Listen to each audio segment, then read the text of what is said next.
Happy Sunday. We got the man, the myth, the legend, Mike Storey again, joining us for some running back handcuff ranking. Super excited about this show. These are the high upside guys. These are the guys that can win you the league with injuries. And Storey, injuries have not happened at the running back position in years, it feels like. So Been maybe this is the year. 2 years. That's why a lot of people say the zero running back strategy is dead, because those high upside guys that you take advantage of when it comes to volatility, they don't exist any longer, whether that's due to just the nature of the NFL game, or if it's just small sample size, or if it's just volatility, remains to be seen. As it stands, though, I think this is an extremely important show. Like we've talked about time in and time out, I don't care. I'm not really handcuffing my own guys, because that's a low upside play. That's a safety play. Like if I want to get third place, fine. Playing for window, I got to handcuff those other guys. Your DJ Giddens right? Your Justice Hills, guys that are handcuffs to other guys in your league. Yeah, an example of a guy I will handcuff this year is probably Saquon Barkley, with the history of the workload, and Tank Bigsby goes so late. When you're starting about handcuffing your players with like an 11th round pick, like I'm not doing that. But like with the last round pick, if I can lock up the Eagles backfield, I'm in there. But typically I'm the same as you. I want to get the way to win these leagues is to handcuff other people's players. And then, in a home league, you can just trade those guys away. It gives you depth. A lot of options there. Wrapping up the week, though, Sunday, Storey. If we hit 3 hours tonight, I would have been on that'd be 28 hours live this week. 4 hours a night on average. I saw you did 4.5 last night, which is just 4.5 last night, 5 hours on Friday. So Nick O came on Friday. I want to get your pulse. We'll get to some news items and a stat of the day here in a second. I want to get your pulse on two guys. We did league winning players, and one of these guys I'm drafting everywhere in best ball, and I'm guessing I'll be about him in redraft just because I'm drafting him in best ball. The other guy I'm not drafting a lot in best ball, but I think I'm going to be about in redraft. So the first name, the guy I'm drafting everywhere, I can't get off, is Marvin Harrison. And I know you're not a Marvin Harrison fan. Wide receiver 34, though. Like, I feel like he's safe and he has league winning upside. And tell me I'm crazy, because I'm at 34% now on Marvin Harrison. That's too high. I mean, normally I'm not going to begrudge somebody if they're all in on a player, but 34% on a guy, we've seen it. We saw it with Kevin White, highly drafted prospect. I mean, he didn't have the prospect profile. Please don't compare him to Kevin White, dude. Kevin White was drafted extremely high. Don't forget that. And he's 7th overall. I mean, it would not surprise me if a year and a half from now, 2 years from now, Marvin Harrison's like, you know what? This isn't really my passion. And he just moves on. I mean, it's a very low percentage chance of happening, but it doesn't seem like he's all that invested in this NFL thing, whether he's just coasting on the name or what. So 34%, I would say you should probably start diversifying a little bit. Maybe a little more Michael Wilson and a little less Marvin Harrison. Pick 67 in Underdog right now. Like, it just seems so free. Yeah, give me the range of outcomes. I want to get not injury related. Marvin Harrison, let's say he plays 16 games, right? Misses 1 game, full season. Yeah. Upside, absolute best finish if he becomes the prospect that we all thought he was. Maybe not you because you didn't like him, but that everyone else was touting him to be. Or it continues, right? The struggles continue. We see the same old Marvin Harrison. Give me the wide receiver finish range. Yeah, I see his absolute upside at wide receiver 15. That's a very low percentage outcome, but I think that's his absolute upside. His downside, though, I'm not going to set like wide receiver 60, because if he plays 16 games on a team that's going to have to be throwing the ball, he just by volume alone, he's going to get up there. So I'd say his downside is like wide receiver 40, just outside of wide receiver. Yeah. That's right where you're drafting him, essentially, though. You know what I mean? It's like right outside. That's why I love him. I think his upside is top 12, like easy top 12 because of touchdowns. He's averaged 0.45 touchdowns a game in his career. If his entire career, his points per game was wide receiver 28 last year. So I'm saying, like, I don't think he's going to be any worse than he's been. The other guy I want to talk to you about real quick is Christian Watson. I mean, he could absolutely be worse than he was last year. Like that is well within the outcomes, because that team ran extremely hot on pass attempts last year. It's just not going to happen again this year. So if he can't do it with efficiency and explosive splash plays, then I'm not sure the counting stats are going to be there to justify his draft cost. I just love him. I'm not going to stop. He's going to be a pillar player of mine this year. It sounds gross, but the cost is just too goddamn tasty. Christian Watson's the other name that I haven't been drafting a lot in best ball because I love Matthew Golden in best ball, just the way best ball is set up, and the cost of Matthew Golden to pick 115. But in terms of league winners and redraft, dude, I think when I ran all the numbers, I picked 20 guys, and then I went deep into all these 20 guys. And Watson fit the bill for the top 5, just based on what they lost there. It's the injury question, and I'm going to ask you this question, same question I asked Nico. What do you think the most targets that Christian Watson's received in a single season? He's played 4 years now. This is his 5th year. 1 year, what's his most targets he's ever had? 70? 66, dude. Nice guess. Pretty good guess. And he scored 7 touchdowns multiple years. Like, the dude just makes big plays and scores touchdowns. Yep. If he gets 100 targets this year, he's a wide receiver too. So I'm much more in on this side of things until they decide that Jaden Reed is talented enough. Like, obviously LaFleur sees something to keep him off the field in 2 wide receiver sets. So if that's the case and Watson is kind of forced into that, they've narrowed this rotation quite extensively. I think they're still going to try to make Matthew Golden a thing, as much as I think that is a mistake, and they're going to be forced to utilize Christian Watson. He could be a very good pick this year. Where's he being drafted? Wide receiver 27.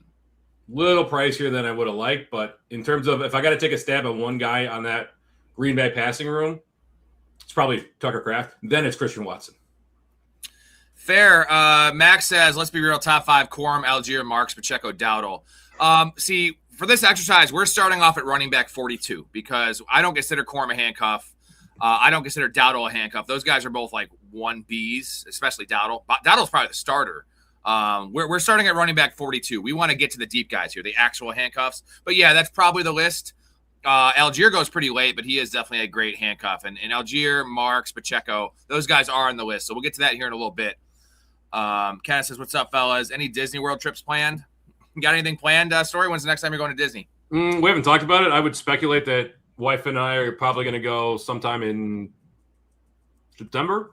So I'd either go September right after kids go back to school because parents are hesitant to take their kids out right after they come back, or October, like middle of the month is a good if you can avoid some of those breaks. We did just have 9 days there last month. So I'm not necessarily Disneyed out, but I do need a little bit of a breather. Storey, I'm not allowing you to go during the football season, okay? You're mine. You're under contract. I go during football season all the time, man. I was there. Not anymore. Not anymore. Sorry, man. See, you didn't. You know what? You didn't read the fine print in the contract that I didn't send over. You didn't read it. Your lawyer fucked you. It's like Shawshank. Lawyer fucked me. Yeah. Nice. Jay says, Bigsby, most definitely, dude. We're going to go through the list in chronological order here in a little bit, starting with running back 42 and then going all the way down to the bottom as much time as we have. Let's get to a couple things here per usual before we get to the segment. So let's start off with a stat of the day, Mike Storey. Here we go. Okay. 5 wide receivers have much higher ranks in RotoWire's NFL projected targets versus their positional ADP. So Josh Downs is 28th in projected targets, wide receiver 43. Michael Wilson, 32nd in projected targets, wide receiver 46. Wan'Dale Robinson, 38th. He is going wide receiver 50. Garrett Wilson is 9th in projected targets, wide receiver 20. And then Jerry Jeudy, let's not talk about him. Which one of these guys do you think makes the most sense to like crush their ADP based on what they're saying for targets for these dudes? Probably Josh Downs, due strictly to the Alec Pierce injury and the fact that we don't know he's going to be ready for the start of the season, let alone training camp. Sorry, I have that reversed. We don't know that he's going to be ready for. No, that's right. Yes. Yeah. He might not be ready for the season. Yeah, I think. But he's starting to rise. Correct me if I'm wrong. I would bet there's a fair amount of steam on him at this point. So Josh Downs and Chuba Hubbard are 2 guys that I'm identifying. If I go early quarterback or early tight end or both, and I am really light at either running back or wide receiver, like my flex is not there in a deep PPR. I am fine with going into the year with Josh Downs as my 4th receiver as my flex. I am fine with Chuba Hubbard as my running back too. I am fine with. If I wait, those are guys I expect to have big beginning, early parts of the season. With Chuba, with, them nursing Jonathan Brooks back to health and kind of like limiting his workload, and then the Alec Pierce thing. Even if Pierce plays week 1, he will be limited. So those factors, like those are the guys that they may get worse during the year, right? You're not going to count on them to win you a championship, but they might get you to a 3-1, 4-1 start. Right. No, that's fair. Okay. I can see that. All these guys are later round picks, right? You're not crafting a strategy around any of them. They're kind of filling guys that you're taking shots on and hoping that something materializes. Jerry Jeudy, I'm not really interested in. Garrett Wilson, though, I guess maybe if you go running back, you could build your wide receiver room around Garrett Wilson, and he's a guy who gets targets. Always Getting mad targets, and the offense should be better. Should be a little better. We don't know how much better it's going to be. Mouth says it's going to be great, but Vegas has them as the 32nd ranked offense, which I think is insane. Like, to have the Dolphins below the Dolphins projected more points than the Jets is just a sin, right? I would think so. But there's real offensive weapons on the Jets, and there's nobody on the Dolphins, and yet we see the opposite when it comes to projections for points too. Very weird. Okay, I do have some news. We have some news. Guys, I've got news. I've got terrible news. So this is exactly what I wanted a vacation from. There are 2 guys in this church that are gay. Who's the other guy? I don't get the joke. Yeah, he's never gonna understand. What's wrong with that? All right, first news item for you, Tucker Kraft. And, we've all been essentially drafting best ball and talking about these rankings and everything, assuming Tucker Kraft's ready for week 1, because that's what he said about a month ago. This report is not as positive for Tucker Kraft. So the Athletics' Matt Scheidemann said Tucker Kraft wouldn't divulge the plans for his participation early in camp. Now, this isn't about his early season availability, but this isn't what we want to hear. If we're Tucker Kraft dynasty owners, if we're looking to draft him in the 5th or 6th rounds, like, this might be a slow start to the season. Maybe he misses a game or 2. I think he still comes back week 1, but not great news, right? No, this is not what we want to hear, especially because Tucker Kraft, I don't know where things are at with him now, but I would be willing to bet that he is the 7th tight end drafted off the board at this point. Tight end 6, man. Last year was just too damn good, and he lost. He lost Tucker competition. So and Josh Jacobs is a year older. So it's like Tucker Kraft might be the true one. We were talking about Christian Watson. Like, Kraft might be the answer. Right. I mean, if healthy. It felt earlier that he tore his ACL. Week 9 feels later. They had a bye in there, I believe, an early bye, week 6 bye, and he had the other little knee injury that he missed. He missed like three quarters of that game, and then he came back the next week and they barely played him. So he had pretty much 2 lost games in there plus the bye. So he actually only played 5 healthy games. That's why it seems like it was earlier. Yeah, I guess we'll find out. It's training camps open up in 12 days. Well, I think one of them. Yeah, it's somewhere in that range. So we'll find out where he's at. If he's limited at all, I think you got to move him down the ranks. I mean, if he's 6 right now, that puts him behind what? Harold Fannin, or who's the 5th tight end being drafted? Laporta? Fannin? Which one? No, maybe Kraft is 5. It depends on where you're drafting. On Underdog, he's 5. On certain PPR sites, he goes 6 because Fannin goes ahead of him. Or sometimes people have Pitts ahead of him, which I think is insane. But yeah, those guys are kind of all in a bucket together. But Kraft is the guy that we've seen be elite for a 5-game stretch and beyond elite. He was essentially George Kittle last year. I mean, the big question is, where is George Kittle going? Because that dude tore his Achilles in January.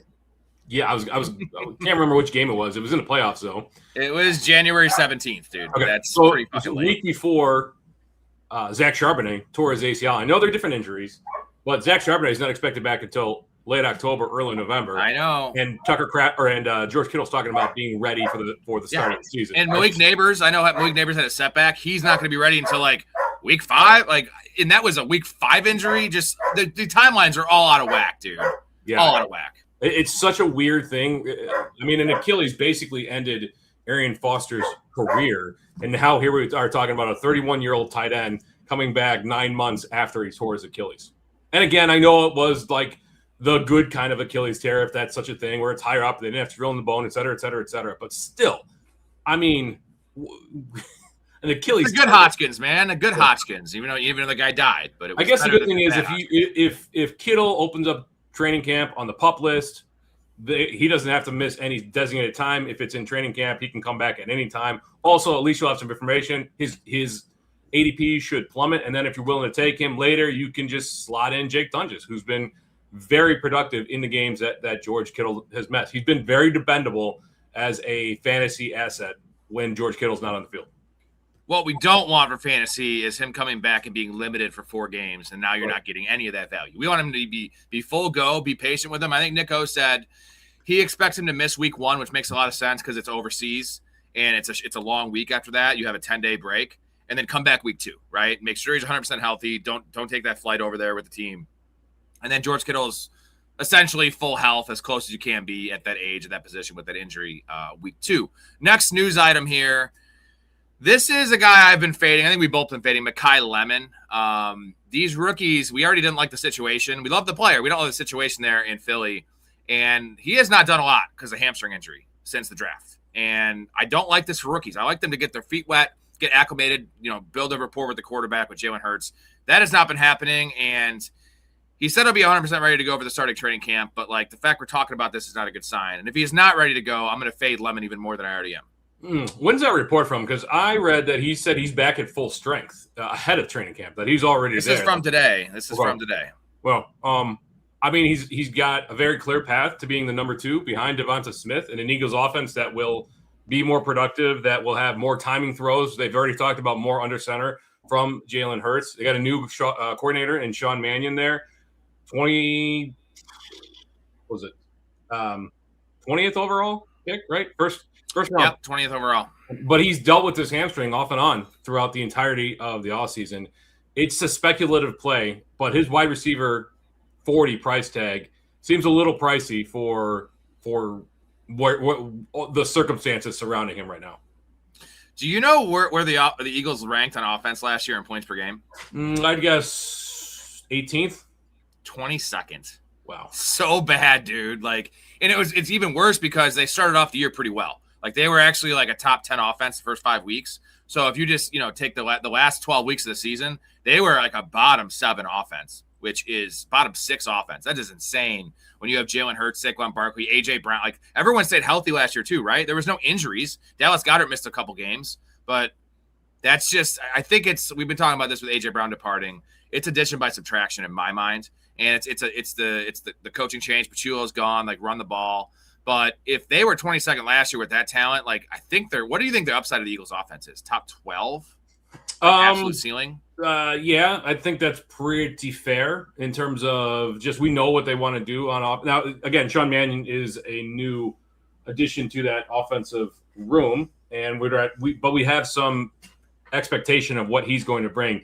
He uses more motion, which is what we want to see. They use more play action. So they should be more productive as an offense. But, yeah, just based on their defense and the division they're in, I would say 12 is probably 10-ish, if they really catch fire. It's not ideal, man, and their pace is always going to be pretty slow. We missed the days of Kellen Moore there. Let's get to a couple of comments before we get to our segment. Silent says, if you were a football player with a food-related name, what food would it be? Makai Lemon counts. That's an interesting question. I don't really know off the top of my head. Pizza. I like pizza. I like sushi. Call me the like sushi. I was gonna say the volcano roll. Yeah. Wait, is this a nickname or what are we doing puns? What are we doing here? Just a name like Makai Lemon's a food related name. Oh yeah. Mike Sushi. Let's go with that. All right. Max says Michael Wilson will be the alpha even with Brissett. Marvin Harrison Jr. is a high-end wide receiver 2/3. Well, again, if he's a high-end wide receiver 2, he's crushing his ADP. If he's a high-end wide receiver 3, low-end wide receiver 3, he's crushing his ADP because he's going essentially at the end of the wide receiver 3 ranks. That's why I'm in love with Marvin Harrison. It's the floor, and it's the upside of I do like the offense better than most, and it's the talent. We haven't seen it, but, the parallel I drew, Storey, was Devontae Adams. Devontae Adams was god-awful his first 2 years. Yeah. And not nearly the prospect in terms of draft capital and what people thought as Marvin Harrison. And Devontae Adams is, a top 7, top 8 receiver of all time now? The touchdowns, dude. He scores so many touchdowns. But so much of that can be attributed to the mind meld that he had with Aaron Rodgers. Agreed. And now the mind meld that he's got with Matthew Stafford. So maybe he's the actual variable there. It's tough to argue, especially with where Adams was at the beginning of his career. And Adams was definitely way worse than Marvin Harrison. The numbers speak it out. You remember all the body language stuff with Aaron Rodgers. And again, Aaron Rodgers hates rookies, but there was drops, there was wrong routes being run. He was getting benched. And the Devontae Adams climb, no one saw that coming. If you would have told me after 2 years Devontae Adams made a Pro Bowl, I'd be surprised. And I think we safe to say Devontae Adams is a top 10 receiver of all time.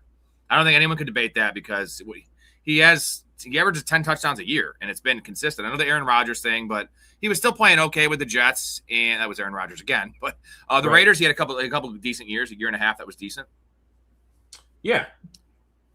Top 15. Let's just say top 15. Yeah, it's pretty good. Yeah. Silence. Willis is going to carry the Dolphins on his back. His back is going to be broken then. And you know what? I'm about Malik Willis this year in fantasy. I'm even more about Malik Willis in terms of my betting props. I am going to be smashing Malik Willis until he loses multiple weeks. I'm going to bet week 1, no matter what the line is. What do you think they're going to set Malik Willis's week 1 rushing total at? Look at the game. 39.5. That's what I was thinking. 37.5. Let's see here. Take a little gander. We have first game is at the Raiders. I love that. Yeah, he might have 80 yards rushing in that game. That defense is still. I mean, it's going to be better, but it's still rather suspect. We get Raiders. It's at Raiders, then at Niners, then home against the Chiefs, then at Vikings. So that's not a bad start. Bad schedule to start. So, yeah, I mean, again, we mentioned this on the last show we did, Storey. Malik Willis needs to be only drafted in Superflex leagues or leagues with 4 for a passing touchdown. If you're in a 6 for a passing touchdown league or even a league that has a 300-yard passing bonus, you cannot draft Malik Willis because he is going to get lapped by the pocket passers that actually throw the ball and throw touchdowns. Right. But again, I think you put too much emphasis on the 6-point versus 4-point. I don't care about that as much. But again, with a guy like Malik Willis, it matters, dude. He's going to throw 16 touchdowns this year. That's just not enough. And his rushing touchdowns won't matter. You know what I mean? Again, like, how many guys are throwing 32-plus touchdowns?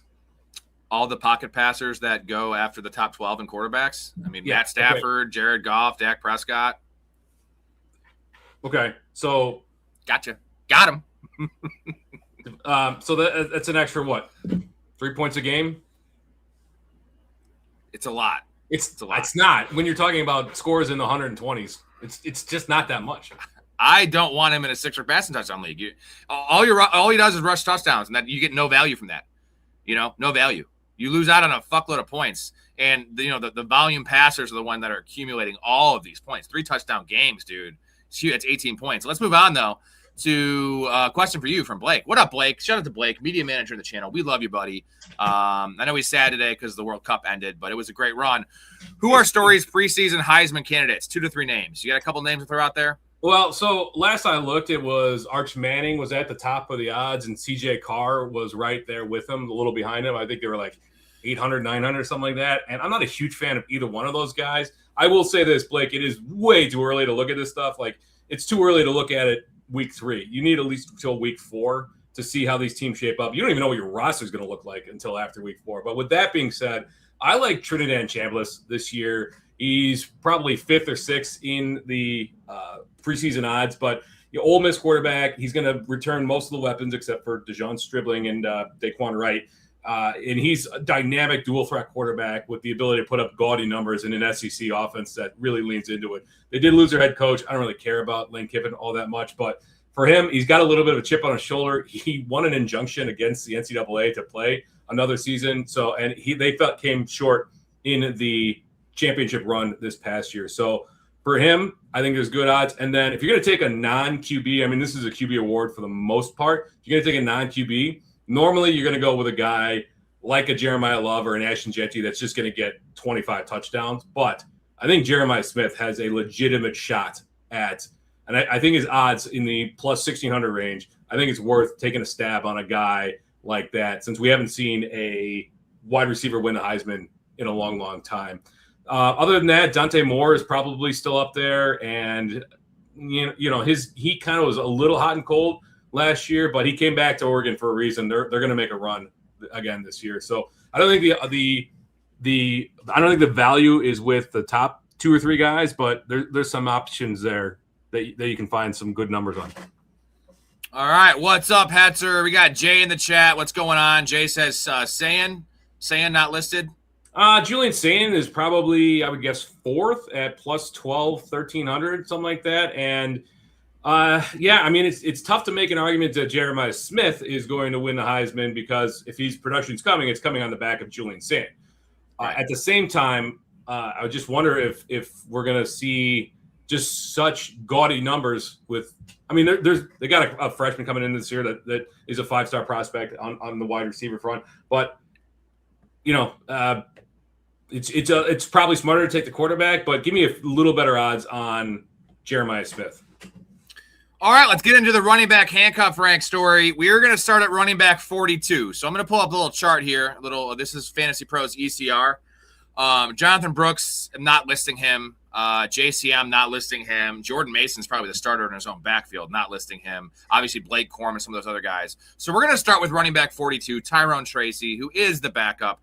He could be a 1B, possibly, with the start of the season with the slow start with Scatterbo, potentially. But we're going to start with Tyrone Tracy at number 42. And how we're going to do this, we're going to talk about all these guys.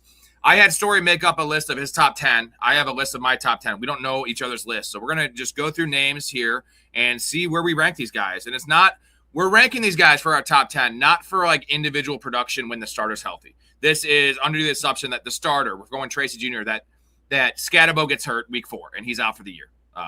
God forbid. And where would we rank Tyrone Tracy? Where would he rank compared to all these other guys if their starters went down? So Tyrone Tracy, running back 42, where do you have him on your handcuff ranks? Third.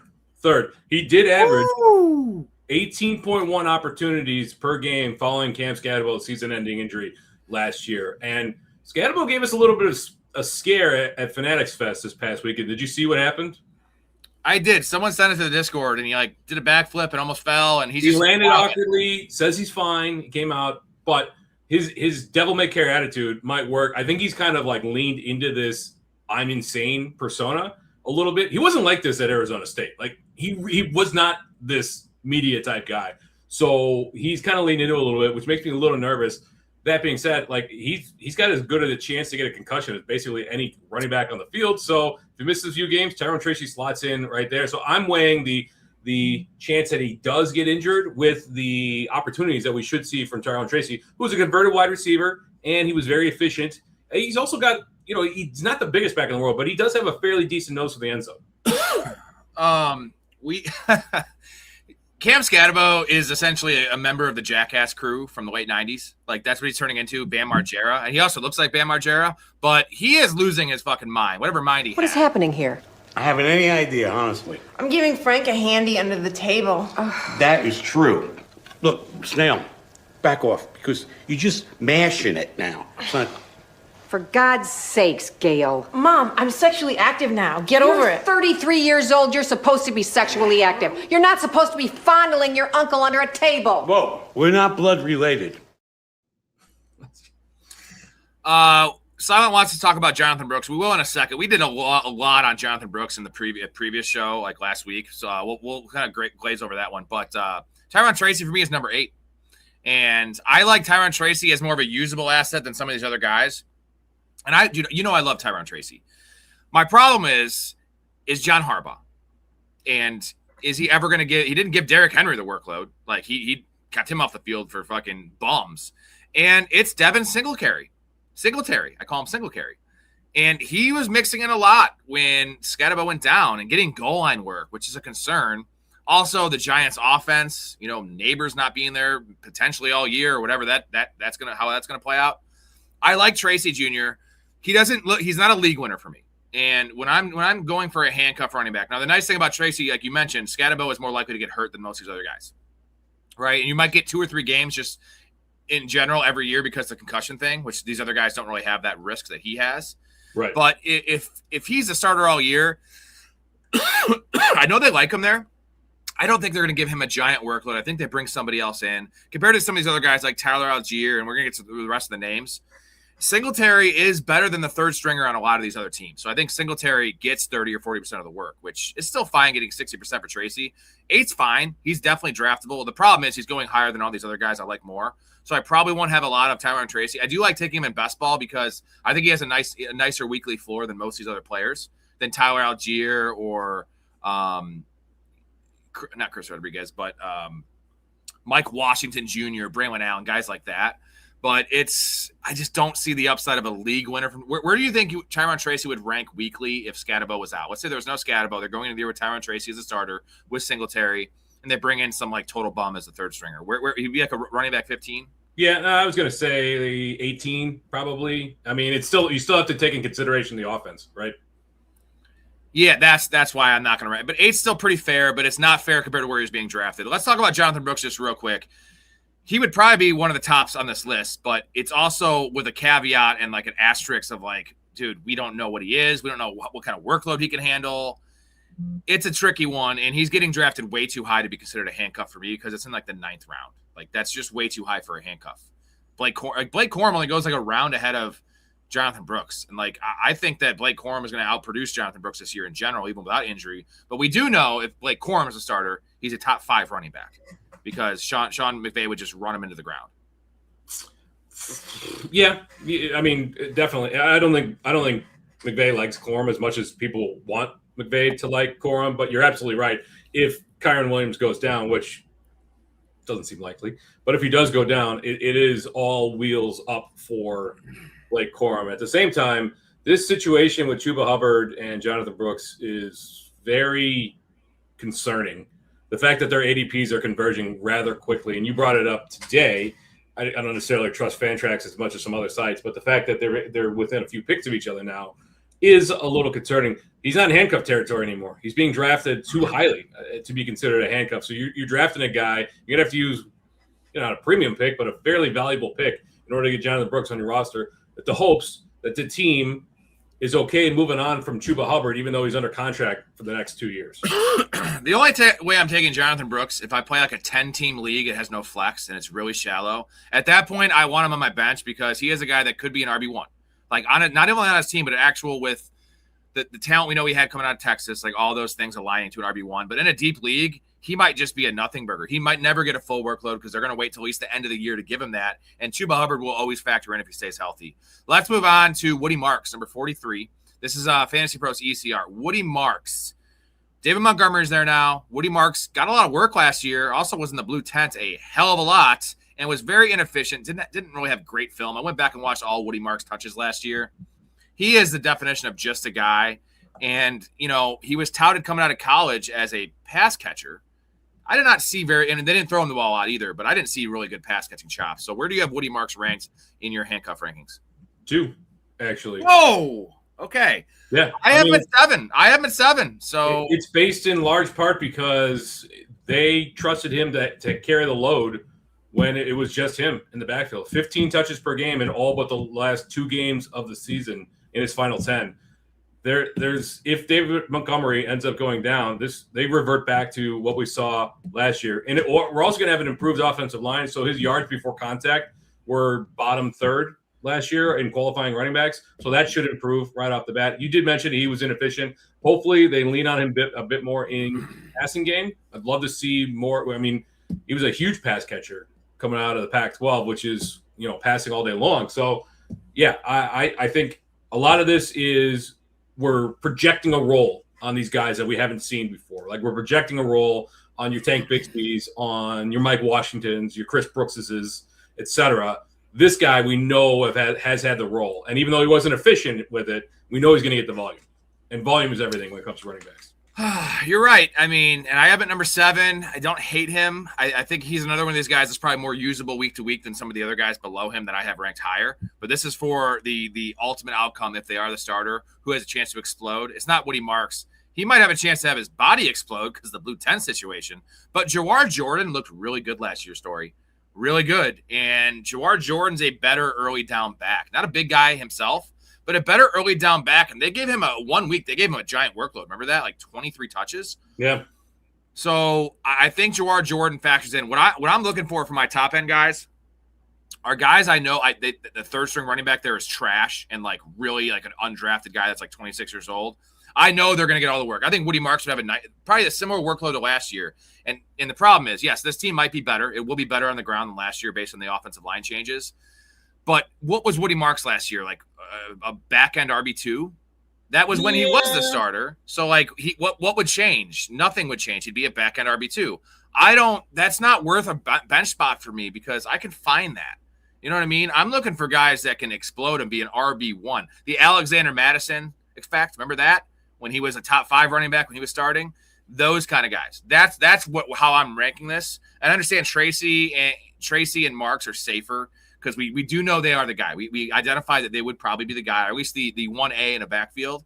On some, and they have established track records, or some of these guys don't. Like Tank Bigsby kind of does, but kind of doesn't, right? It's a limited sample. He's been good when he's on the field, but doesn't catch passes. I like Marks and Tracy. You're just a lot higher on him than I am. Yeah, and again, the offense will be better this year. The offensive line is going to be much improved. We hope that Stroud continues to improve as a passer, which opens things up for the running game. They're bringing in David Montgomery, signals that what they want to do as a team, right? They want to run the ball, which is great news for David Montgomery. I think it's also great news for his backup. All right, that's the first 2 names. I am going to hit you guys with the intro, and then we're back in 25 seconds and go through. We have a lot of names to get through, Storey, so buckle up, Buttercup.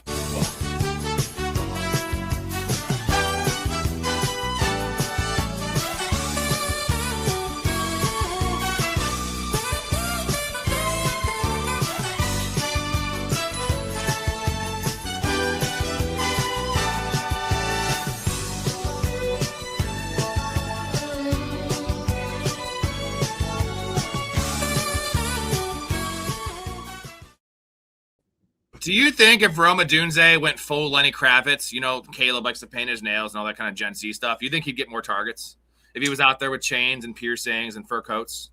I doubt it, but I get the sentiment. It's very funny. I think it's very funny. Thanks, man. Well, you can't say it's funny. You got to laugh. I think I saw you laughing at the thing, but fuck you, asshole. All right. Getting back to the list here, we are on our 3rd name, and it is, drum roll, please, Tyler Algier, the handcuff of handcuffs. He's been a handcuff for years. I made the joke a couple weeks ago that I think in 2039, we're still going to be ranking Tyler Algier in these handcuff shows, even when he's out of the league. Like, dude, guys, it's Tyler Algier. It's Tyler Algier's year. It's never happened for him. His rookie year, 1,000-yard rusher when he had the backfield to himself, and they draft Bijan, and he's been one of those guys that's always been the top guy drafted for handcuffs every year. And unfortunately, Bijan Robinson is subhuman, does not get hurt, never even gets dinged up, never misses a game. Is this Tyler Algier's year? Where do you have Tyler Algier ranked in terms of your handcuff ranks? I don't have him ranked. Not in the top 10. Why? Explain this. I'm not convinced that he's the guy if Jonathan Brooks goes down. Or not Jonathan Brooks. Jeremiah Love goes down. You're worried about James Conner? Yeah, worried about James Conner. Worried about what's his name? Benson? Trey Benson. I'm just worried that this is going to be a rotating committee. They paid him what? $4 million a year? That doesn't really speak volumes about how highly they think. And then they go ahead and draft a running back at 3 overall. I think this team is signaling to us that they don't really consider Tyler Algier to be a starting running back in this league. He might vulture some goal line carries, and he certainly will, but he's going to be more of a nuisance to Jeremiah Love than he will be a true handcuff. Number 3 for me, man. It's Tyler Algier. We've seen it when he started as a rookie. We've seen him be downright amazing. The guy's got 0 fumbles in his career. He's trusted, elite pass protector. And James Conner is just literally there to be he's like a consultant, right? He is like the team mascot. He is their ambassador. That is James Conner's role. They're gonna move on from one of Conner or Benson. I predict it's gonna be Benson, either release or a 7th round pick in a trade. And James Conner would have a role, the pass catching role. Tyler Algier would have all the early down stuff. Come on, dude. James Conner is a dinosaur. Tyler Algier is in my mind, a top 14 running back if there's an injury to Jeremiah Love. And I like this offense too. I don't like this offense. Come on. It's Jacoby Brissett. Like, the guy has been and also ran other than last year, but based on volume. I don't know, man. I can't get behind a team that signaled to, like, teams tell us what they want to do through their actions, not their words. Their actions are paying a guy less money than Chris Rodriguez is making. They're about the same amount of money that Chris Rodriguez is making. They haven't cut anybody yet. They haven't cut any of these running backs yet, and they drafted a running back at 3 overall. I think they want to run the ball with Jeremiah Love, and if it goes down, it's going to be a nasty committee. I'm just trusting the talents. I'm trusting the ability and just the chops that this guy has at the goal line. Like, I love Tyler Algier. He's super fresh. Never had a full workload besides his rookie year. Every time we see him be on the field, he's good. Like, he is good. I want him to be the starter there. I don't know what they were doing drafting Jeremiah Love. I'm not worried about James Conner. So where would you have him ranked? Like 11th, or would he be even outside of that?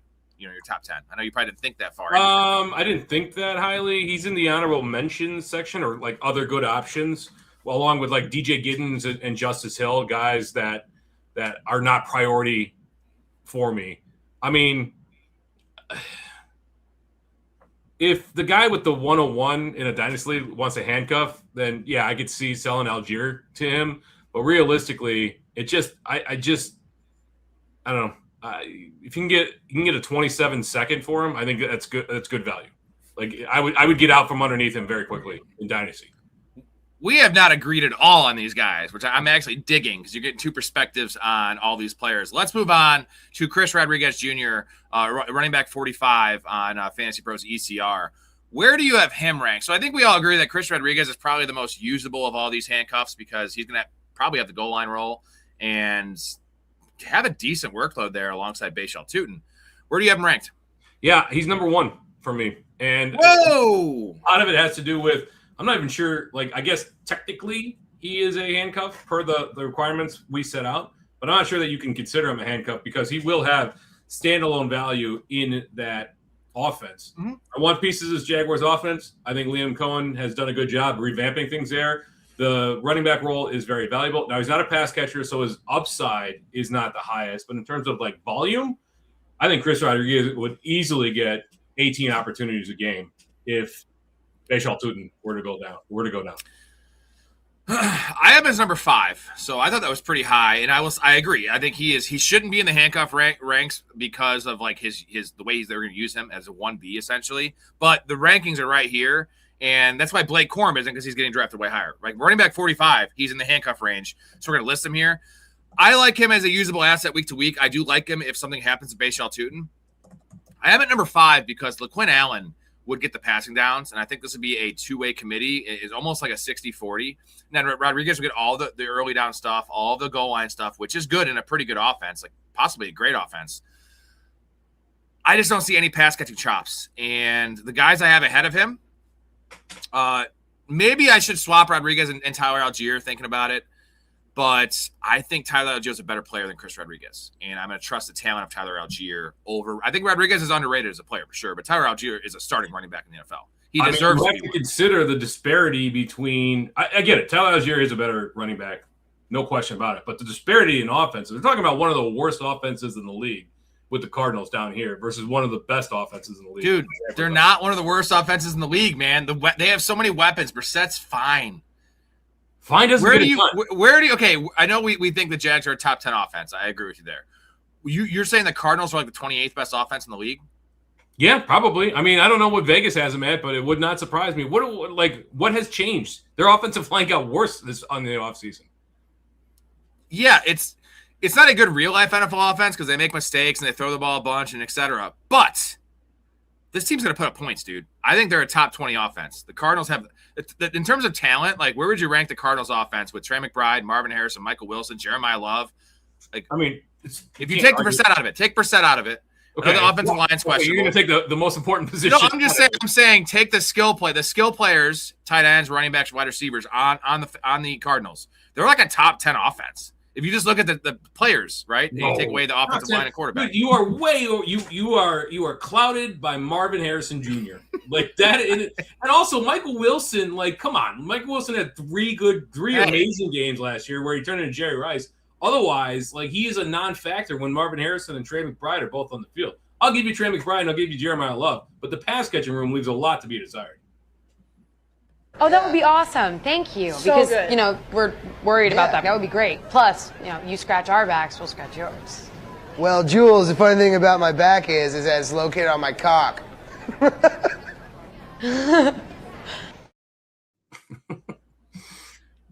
I guess I'm higher on the Cardinals than you. I'm not that high on them. We saw them last year. It was out of necessity. It was a Blake Bortles situation. They were putting up a fuckload of points. I mean, when Kyler went down, they were definitely a top 15 offense, right? Points per game. They had to be. Yeah, they were giving up 45 points a game. 620 pass attempts. Like that doesn't happen in the NFL back to back. All right, let's go to our next name. Do you have Zach Charbonnet ranked? I didn't rank him because I don't think he's a handcuff in the injuries. Because, I mean, unless you have a IR spot, ideally 2 IR spots, there's no point in drafting it. Period. Like we don't expect him back until late October at the earliest. So no, I don't have him ranked. No, but let's just have the conversation. I think he's a starter when he comes, but not right away because he's going to be limited in snaps. But I think he's a starter by the fantasy playoffs, which we have to pay attention to. Will he go into the running back 18, 24 range when he comes back fully healthy, week 14, let's say? Let's say he has 4 weeks of playing under his belt, playing in 30, 40, then 50% of the snaps. By the time the playoffs roll around, the fantasy playoffs, he's the starter. He's getting 60% of the work. Is he in that back end RB2 range just based on the fact he's on Seattle and he's been really good?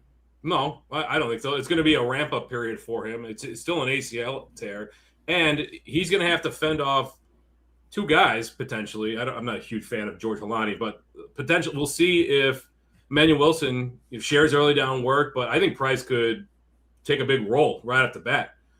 He's got to beat out a couple of Jags in training camp, and the next thing you know, Jadarian Price is the starting running back for the Seahawks, in which case Charbonnet, coming off an injury, is coming back into this room. Probably have a similar role to what he had last year, where he's the goal line back and he gets some third down work.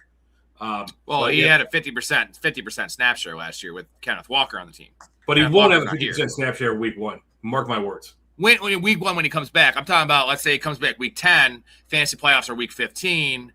I think it's, unless Price goes bonkers, which I just don't like Price, I think that this is the starting running back of the Seahawks. But I'm not listing him in handcuff range because there's a lot of uncertainty here. A lot of uncertainty. Yeah, I think he's going to have a tough time unseating Jadarian Price. Jadarian Price is going to have a full 2 months to get acclimated to this offense and solidify his role. Holani's just a guy. Emmanuel Wilson's just a guy. You got to beat out a couple of guys, a couple of what do you call it? Journeymen, in order to be the starting running back for a really good offense. So I'm not sure that Charbonnet immediately comes back and gets the same role that he had when he left last year. Hello, Helen. How you doing? Looking great. All right. I want to shout out to the Patreon members real quick. We'll get back to the list in a second. Appreciate everybody for sticking around the offseason, supporting your boys here. And we are getting close to football season, Storey. It's right around the corner. It's going to fly by. We've been waiting for this for a long time. When's the Hall of Fame game? Probably 2 or 3 weeks or something. 3 weeks, I would guess. August 6th. So there you go. August 6th. Coming up, man. If you're interested, go to the website. Go to the link in the description. We offer a lot of stuff. Access to the Discord community is the place to be. Community fantasy leagues. We have 1 spot left in the Best Ball League, guy, the Fanatics Best Ball League. We also have 4 spots left in the 12-team redraft and 3 spots left in the Superflex 10-team league. So get in there. It's all done on leaguesafe.com for the funds. We also give away free merchandise here every single month to anyone that signs up. You're going to get free merch, hat, shirt, all that kind of stuff. Also, guest appearance on the show. We had Derek on last week. We've had a bunch of fans in the show. We love that. And access to the early betting plays. Printing money, guys, 96 and 58. So go over to the website. Go to the link in the description. Sign up now. Get in there. If you get in the first year, you're grandfathered in. Prices never go up forever, forever, forever. You're going to be an OG. So you have until the start of the season to get in there, to be an OG. Love to have you in there. If you have any questions, hit up the chat. The chat will help you out. Most of these guys are in the community already, or we will make some time to explain things for you. We have Derek dropping a $2 super chat saying like and subscribe. Also do that. Start with a like, then start with a sub if you like what you're hearing. Then you can get down the list and become a degenerate and become a fanatic for life because I'm on here 4 hours a fucking night, Storey. Every night. Yep. 7 nights a week. And you know what? This is not even the football season yet. Just wait till the season starts. I'll probably be on here 8 hours a night. I'm just going to live on here. Just going to chill, have a tent. It'll be great. My wife's going to divorce me. Install a portable situation underneath. Yeah. Well, I already have that. What do we call it? Storey? It's the come on, Kramer. It's the place to be. It's the place to be. Fuck, I can't find it. Damn it. Hey, you ever accidentally masturbate to young pictures of your mom? Who the fuck starts a conversation like that? I just sat down. Yeah, I botched the timing. I'm having I got to move that clip because I use it every show, and it's so high up, but it's not all the way up. I know where most of the other ones are at. It's tough sometimes. It's tough. That's fair. All right, we are going back to the handcuff ranks here. Running back handcuff ranks. What's going on? It was a pleasure doing business with you, George, but I'm afraid I'm going to have to get going. Get going, but we haven't really, $8? $8? What are you doing? You're robbing me? I wasted my whole morning on you for $8? Wait a second, what are you doing? I'm taking your clothes. No, that's my only suit. It cost me $350. I got it at Mo Ginsburg. Bye, George. Wait, you can't just leave me here. Will I see you again? You forget how much raunchy stuff there is in the first 4 or 5 seasons of Seinfeld. And if you had it on when you were with your parents, there's a few episodes where it comes up, and yeah, not ideal. Well, speak for yourself, Storey, because I talk about sex and crazy shit at Thanksgiving dinner all the time with my family. That's fair. So, I mean, we don't, so we're very impressed in that regard. My dad kind of set the bar pretty early with me of just what's acceptable and what's not, and pretty much everything's acceptable. That's just kind of the way I am. So, hey, I think it's super healthy. I watch Basic Instinct with my mom, bro. Nice. We watch that's our every time she comes over, she comes in town. I'm like, Mom, let's fire up Basic Instinct. Let's watch. Let's look at Michael Douglas's ass and see Sharon Stone's cooter. A couple things about that clip, though. At the very end, it's hilarious. Like, George literally got robbed, didn't hook up with her, and then at the very end, will I see you again? Like, he's still hoping that there's a chance that he's going to see this woman who just robbed him. Yeah. And then that's my only suit. I paid $350 from it from Mo Ginsburg. And then the other part, though, when she's like, I wasted my whole morning on you for $8. That was what it was like when you pick the wrong handcuff and you have him on your team for 11 weeks, and then the starter goes down and he gets 8 touches, and you have to drop him. Braylon Allen from 2 years ago, right? We were all holding on to him, and then Isaiah Davis comes in there and gets more work than him. That is the equivalence. 49ers situation a couple years ago when McCaffrey went down in 23 and everybody thought it was one guy and it ended up being Jordan Mason. I don't remember who the other guy was. Yeah, those situations happen. Last year we saw 1 week with the Jalen Wright going off for 28 touches in one game for whatever reason. Weird things happen down it wasn't Ollie Gordon. So like this is why we're doing this list, because we need to identify now. We're not going to know. There's no guarantees, but we're going to identify the risk profile in relation to these guys. What's the likelihood they actually get the role? And what does that role look like? Well, and that's why that's part of my problem with Tyler Algier. You're talking like we have to take into consideration the context. What percentage of the starter will they be? What percentage of the work will they get? Is it going to be the guy? More often than not, we're wrong on especially the lower end types of these guys. And if the offense, if he's 60% of Jeremiah Love on a bottom tier offense, do you really want the handcuff for the Dolphins, the Jets, for the Cardinals? Probably not. Probably not, right? Especially because how often do one of those guys go down and then they just rotate Isaiah Davis and Braylon Allen, or Tyler Algier and James Conner till he gets hurt? Then it's Tyler Algier and Trey Benson, et cetera, et cetera. That's part of my problem with Algier. I think you have to take into consideration the offense more so when you're dealing with second tier talents. All right, back to the list. We got Disbanded in here. What's up, man? Hey, I sent you a DM in the Discord. You got to check that. I got you in there. You got to check that. So it's on the left side of the Discord. You'll see it. You got to accept my friend request, and then just hit me back. Next name, Tajay Spears, number 47 with the Titans. Where do you have him ranked in your handcuff ranks? Because we're both big Nick Singleton fans. I think this might be a wand of trust thing. What do you got? Yeah, I had him at 8 for a bit, and then I booted him out because if Pollard goes down, I'm not entirely convinced that Tajay Spears, who has dealt with his own injury-related concerns, is going to get a full workload, whether we'll see them usher in Nick Singleton sooner rather than later. So that's my big concern there with Tajay Spears is I'm not convinced that he's the guy if things happen. So I had him. I see the appeal, but I booted him out. I just don't think this could be a three-way committee right off the bat, in which case none of these guys have value, although they do seem to like Pollard there, so I could see drafting him. As it stands, yeah, I don't have him anymore. He's gone. He's out of my ranks. I thought you were going to have him at 10, man. I had the want to trust ready for you. I mean, you have to be concerned about his early down trustworthiness with the coaching staff. Like he's a much better pass catcher than he is an actual running back. You know, I'm a big Nick Singleton fan. So are you. And I think Spears is a guy that's his role wouldn't change too much. And that's the issue, right? I do like him as a usable asset, especially in PPR compared to some of these other names, Tyler Algier, you know, JCM, guys like that. But what is his role? He goes from a 40% snap share to what, a 55%? I think Singleton has a big role there if there's an injury to Tony Pollard. Or in the possibility, the nice thing about Spears, though, is there is the midseason trade, the Tony Pollard trade possibility to a contender if they aren't good. Right. Because expiring deal, they're both expired. Tyjae Spears was not a second-round pick or first-round pick, so he didn't have the option for a fifth-year, the team to pick up a fifth-year option on him. So he is essentially a free agent after this year, too. But I think that the market would be Tony Pollard, right? That would be the guy that people would want to trade for. So that is an upside of Tyjae Spears, but I am at number 10. I think he's fine as a handcuff. In PPR, you can almost flex him some weeks. We got to see how this backfield shakes out. We talked about this before, but Nick Singleton is not a factor in this backfield until like after week 5. Is that how you think it's going to play out? Pretty much. It's going to take a little bit of time. I mean, he might not factor in at all, frankly. Like with Spears and Pollard there, he's a rookie running back. He wasn't highly drafted. It could be I don't want to say a lost season, but a season which he never makes an impact. I don't think he's worth drafting. He's worth keeping an eye on, but I don't think he's worth drafting in most leagues. All right, next name, one of my favorite players, Dylan Sampson. We all want to talk to Sampson. I want to talk to Sampson. Fly me to the moon like that bitch Alice Cram. Yeah, Sampson. Where do you have him in your ranks, man? Dylan Sampson. 10.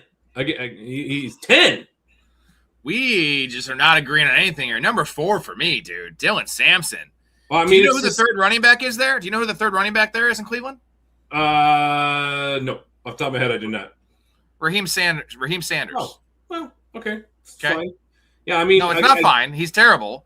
And it's a two-headed committee. So Dylan Sampson's great in PPR. And if I know he's a smaller running back, but he actually profiled coming out of Tennessee. I know you hate Tennessee running backs. That's what this is. That's what this is.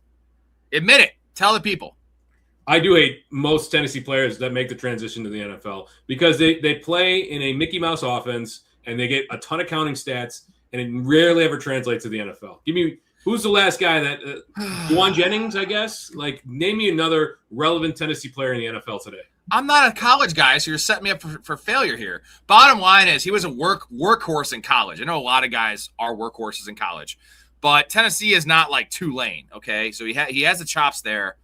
Elite pass catcher. I'm gonna show you a little something here, and maybe you'll change your tune here because I know this is good for like him as a 1B, but if he can get 15 carries a game, look at this graphic here. So this is running back yards per target per route in 2025, and it has to be at least 40 targets. So Sampson was right a little above 40 targets. The bottom is cut off, but that is targets per route run. So he is at 28%. He's at the highest amount, and when he was in the field running routes, he was getting targeted. He's the highest there, dude. Highest 2 yards per route, dude. So look who's around him: Bijan, McCaffrey, Jahmyr Gibbs, Kenneth Gainwell. Like Dylan Sampson is an elite pass catching running back. I think he's a little underrated as a grinder. He's not a big dude, but he can handle it. He's like a Tony Pollard between the tackles. This dude is a league winner. And I know, I'm really high on a lot of these Browns players. It's kind of a concern. But, dude. I mean, how can you consider him a league winner when 2.7 yards per carry last year? Like, the efficiency is non-existent. He's a rookie, man. Give him a break. What week did Quinshon Judkins get hurt last year? Oh, I want to say it was week 13. Okay. 14. So, I mean, he had 175 rushing yards total last year. 271 receiving yards. He went 11 for 27 and 10 for 32 in his final 2 games when he had the entire backfield to himself. He went 2 for 4 the game before that, 4 for 23. These are not pass catching. This is literal rushing. He's a rotational back. He's a bottom end handcuff. Like he's a fine. He would be, but Raheem Sanders, bro, he's terrible. I know he's an early down guy, not a good player. You cannot tell if Judkins goes down. They're bringing somebody into that room. They're not going to rely. I don't think so. Dylan Sampson. There's no way. Fourth round pick. In season. This is where Najee Harris gets a call, right? This is where who else is still floating out there? There's another big name guy that's still floating out there.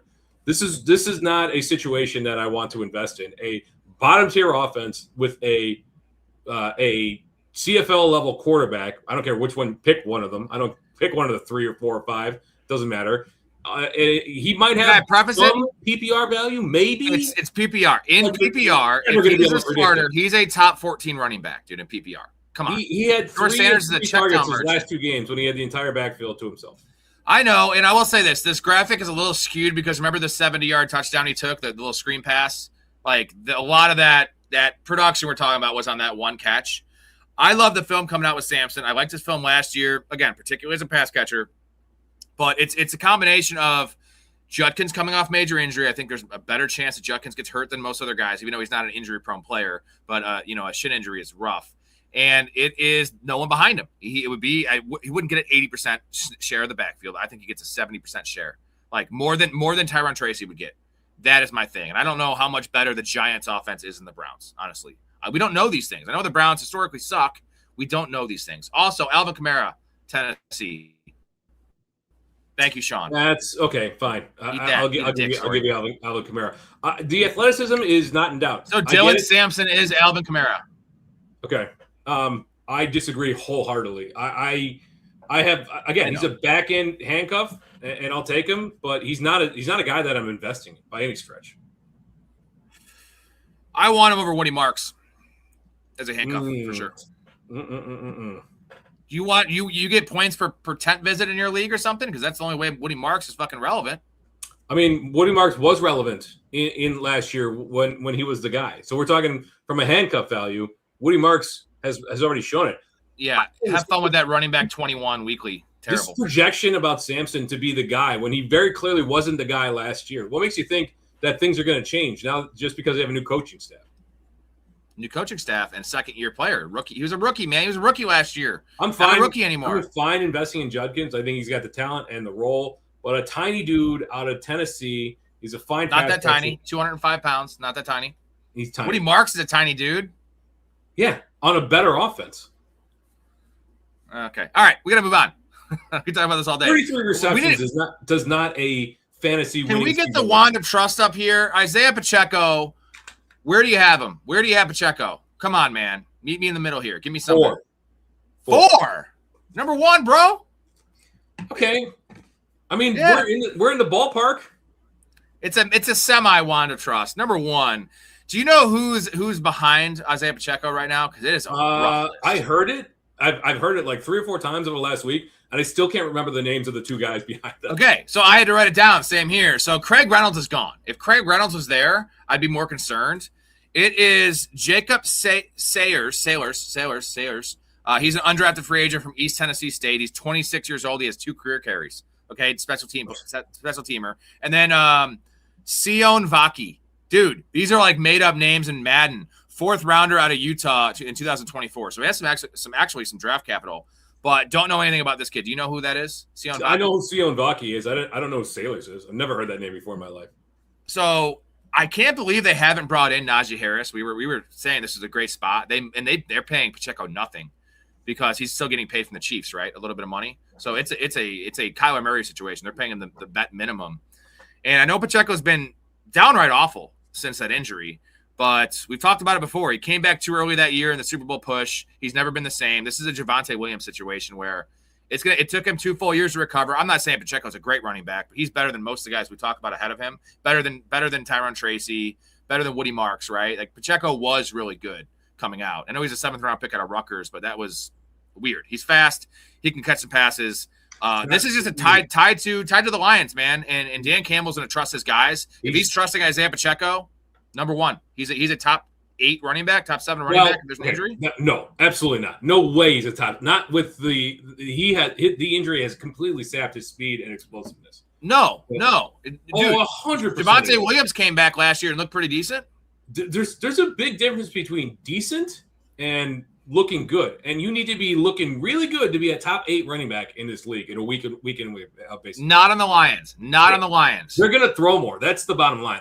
They're bringing somebody in camp. I guarantee you that. I get it. He's the only guy on the roster outside of Jahmyr Gibbs with more than 10 career catches, but he's got no standalone value. He's not going to be filling in the David Montgomery role. But if Gibbs goes down, they're bringing somebody in. I guarantee you that. And he's just not that good of a running back anymore. So again, a 6th round pick out of Rutgers. He's going to have a role on this team. I think it'll be extremely rotational. But if Gibbs goes down, I'd still rather have guys that we know have done it recently. Like Pacheco, he couldn't keep Kareem Hunt out of the locker room. That's true. That's a problem. Everything you said is fair, man. What do you think? So you said he's not getting the Montgomery role. I think no one assumes he's getting the Montgomery role. That was 200 touch player, right? There's a lot of touches to go around in Dan Campbell's system. They run a lot of plays. They run a lot of plays on the goal line. How many touches, if Gibbs does not get hurt this year, what is the average outcome of Pacheco's touch? Not ceiling, not floor, just average. What is it? If Gibbs gets hurt? Total touches. No, if he's healthy. Oh, if he's healthy? How many touches per game? Pacheco get? Just total. Per game, whatever. Call it 6 per game, probably.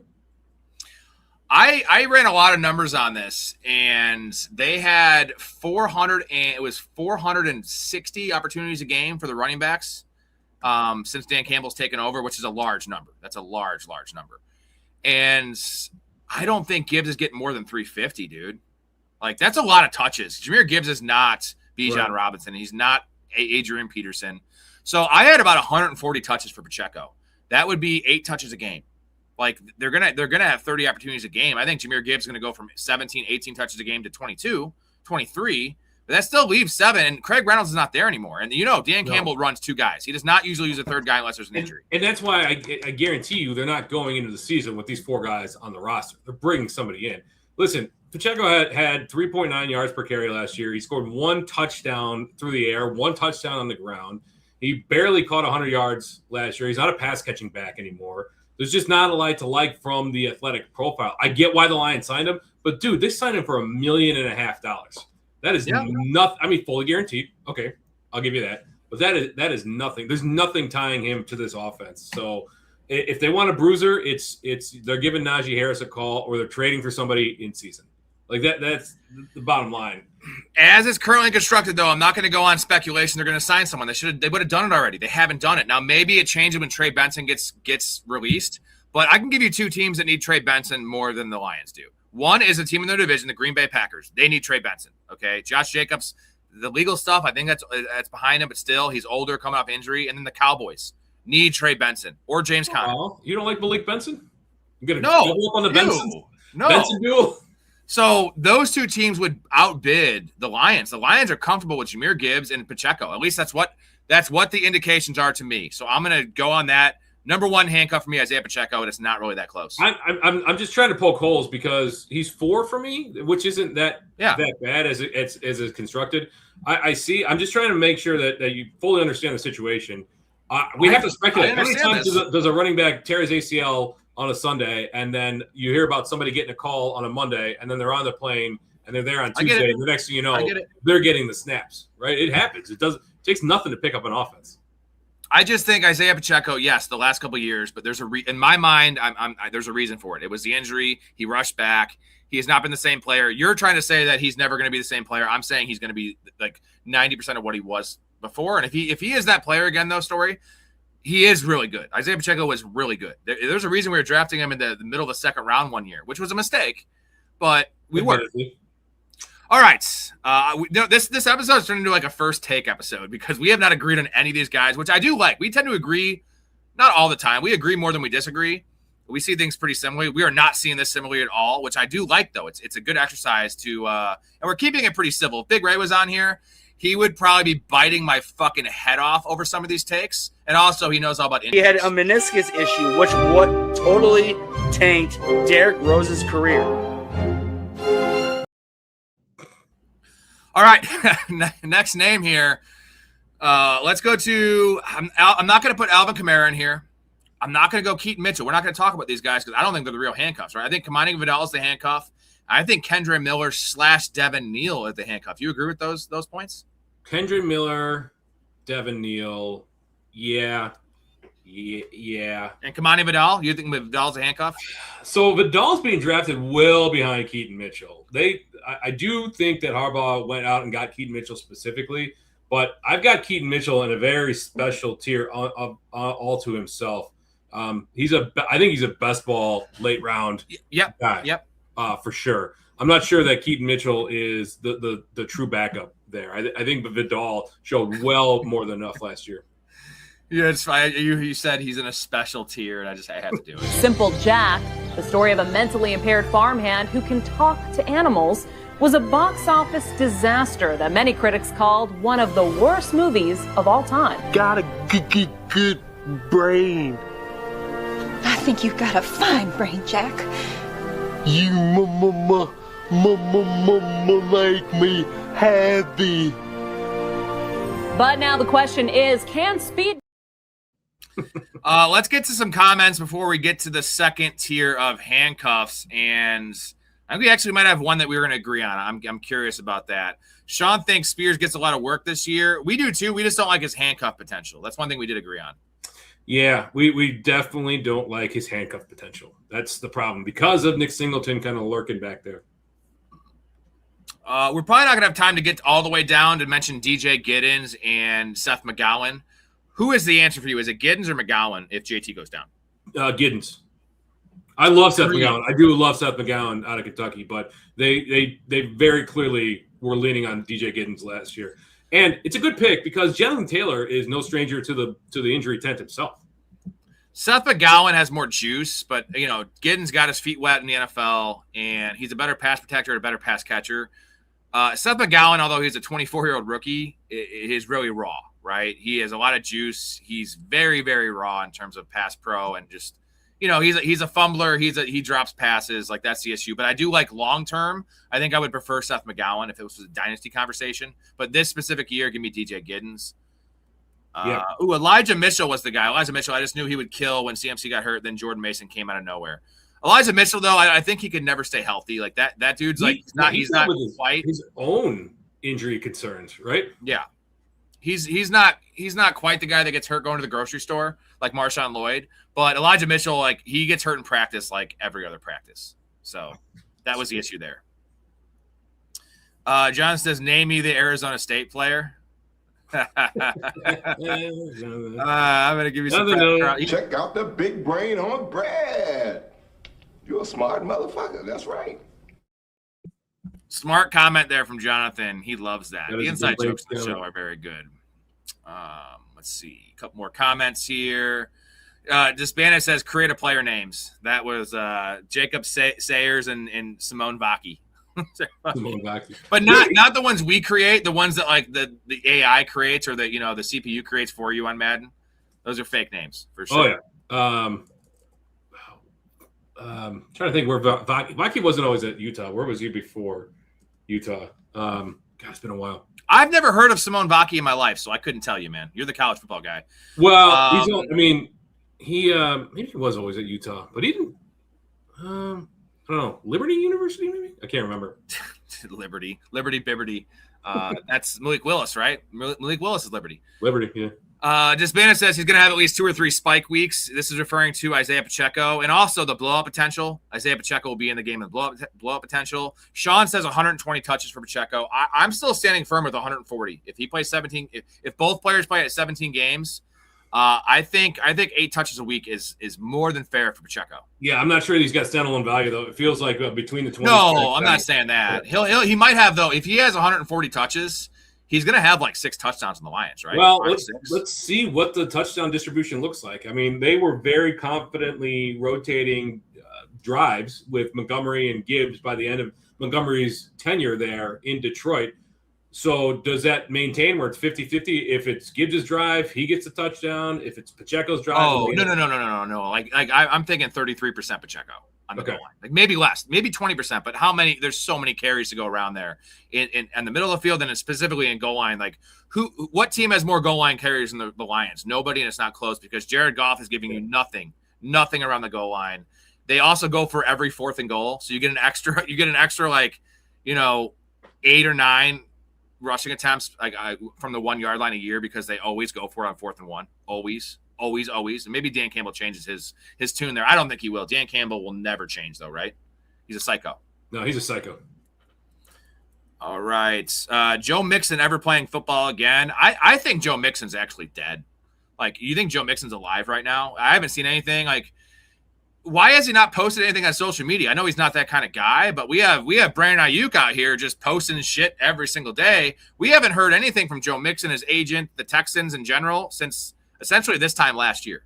There's been 1 year of where's Carmen Sandiego, where's Joe Mixon? We don't know where the hell he is.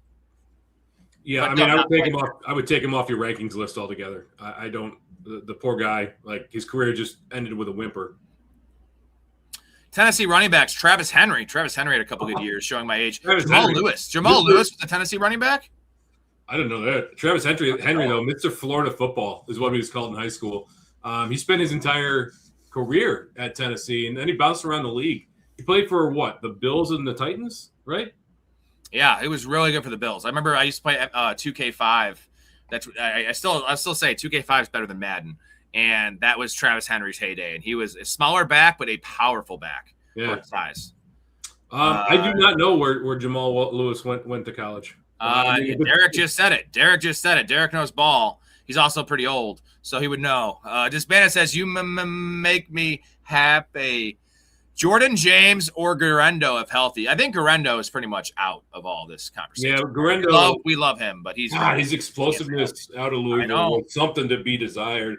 And he just he got one opportunity, and when both CMC and who's the guy in front of him got hurt in the same game, and then Garendo finally got his opportunity, and he looked great, and then he was never heard from again. So, yeah, for me, it's a question of Jordan James or Kalon Black. I think Garendo's basically fallen out of favor. It's weird because I can make an argument for both these guys to be the, let's say McCaffrey stays healthy all year. I think they're going to, again, this is hypothetical. Shanahan's going to try to limit his workload. I think that Kalon Black's the better piece to be the 1B because he's a bruiser, right? And a good pass protector. Jordan James is more of a CMC clone, a really, really poor man's version of CMC, but a good pass catcher coming out of Oregon, right? He's got some juice. So I think Jordan James is more of the 1-to-1 McCaffrey replacement. I think that Kalon Black would be on the field, although James is the guy that has the experience and Kalon Black's a rookie. Yeah, it doesn't seem to matter though. Rookie, non-rookie, it's not Andy Reid, it's not Sean Payton who hate rookies. It's whoever in San Francisco they think is going to get the job done. And it could be a 7th round guy, it could be an undrafted guy. Where was Jordan Mason drafted? 5th round? Something like that, yeah. Or it could be the highly drafted Kalon Black. It depends on who performs in training camp. Who fits this system? Sean says if CMC's out, it's going to be a heavy committee. Who fits this system better? Because Jordan Mason fit the system very well. The one-cut system that Shanahan runs. Yeah. Is it Kalon Black? It is I didn't think Black. It was a good match. I didn't think it was a great match, personally. No, I think it is Kalon Black. But Jordan James, a lot of it comes down to, who's a better pass protector as well, right? A lot of what CMC does is in the passing game and in the blocking. Right. And then leaking out, right? Throwing a chip and then leaking out and getting those dump-offs from Brock Purdy. So that's probably Jordan James's role, or he's probably better at it. But Kalon Black, I do think fits this one-cut system better. We got Shamrock in here. What's up, dude?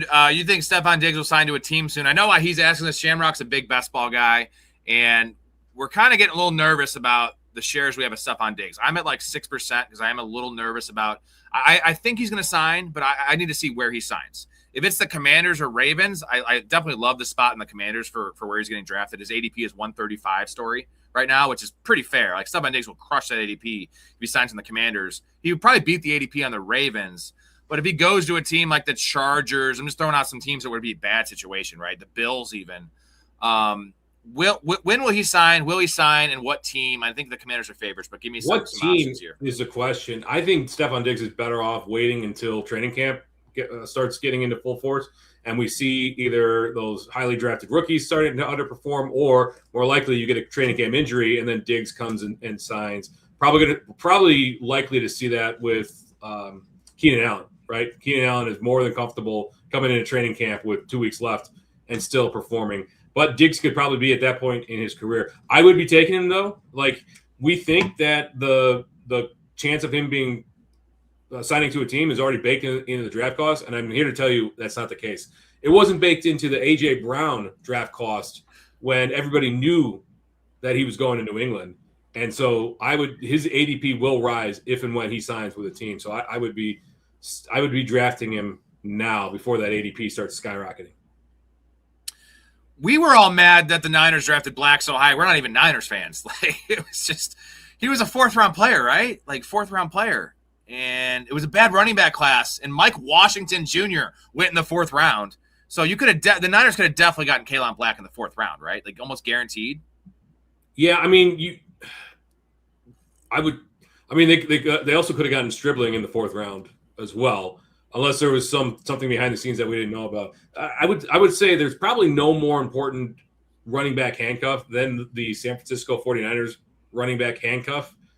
But we don't know who that is. We don't know who that is. That's the problem. So you're probably in best ball, you're probably better off just taking even splits of these guys right now, unless you can wait and see how things play out in training camp. You know, taking Stribling and Kalen Black so early it doesn't mean they're bad picks, right? It's bad business though. Like when you can get guys later. I said the same thing in fantasy. Like, you know, I play like these are this is like you playing one fantasy league where you really want your guy. I have the luxury of playing 40 redrafts. So, like, I can just wait and get my guys. Like, last year, Chris Olave, Pickens. I'm going to get a 40% share of these guys at value just based on having large numbers. But even if I played one league, I wouldn't be willing to take George Pickens in the 3rd round just to get him. I would rather risk not having him and not giving up that value because as confident as we were, Storey and Pickens and Olave and Javonte, and I was Javonte Williams last year, but those 2 receivers – there was no guarantees, right? You know, Pickens had the off the field, on the field stuff in terms of his character. And then Olave had the concussion. So, like, there were no guarantees those guys were going to hit. So why reach 3 rounds on a guy in fantasy? In this case, reach 2 rounds on these guys in the NFL draft.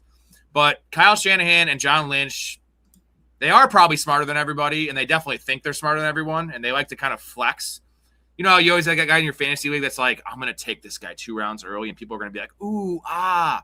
I don't give a fuck about getting oohs and ahs. You know what I care about? Winning the fucking money and crushing your ass in fantasy. And I think Kyle Shanahan and Lynch got to get a little cute sometimes in these middle rounds. And like they find running backs in the 5th round all the time. Why would, of all teams, the Niners take a guy like Kalen Black in the 2nd round? It just makes no sense. I don't know. I don't know. We've been asking that question since early. When was the draft?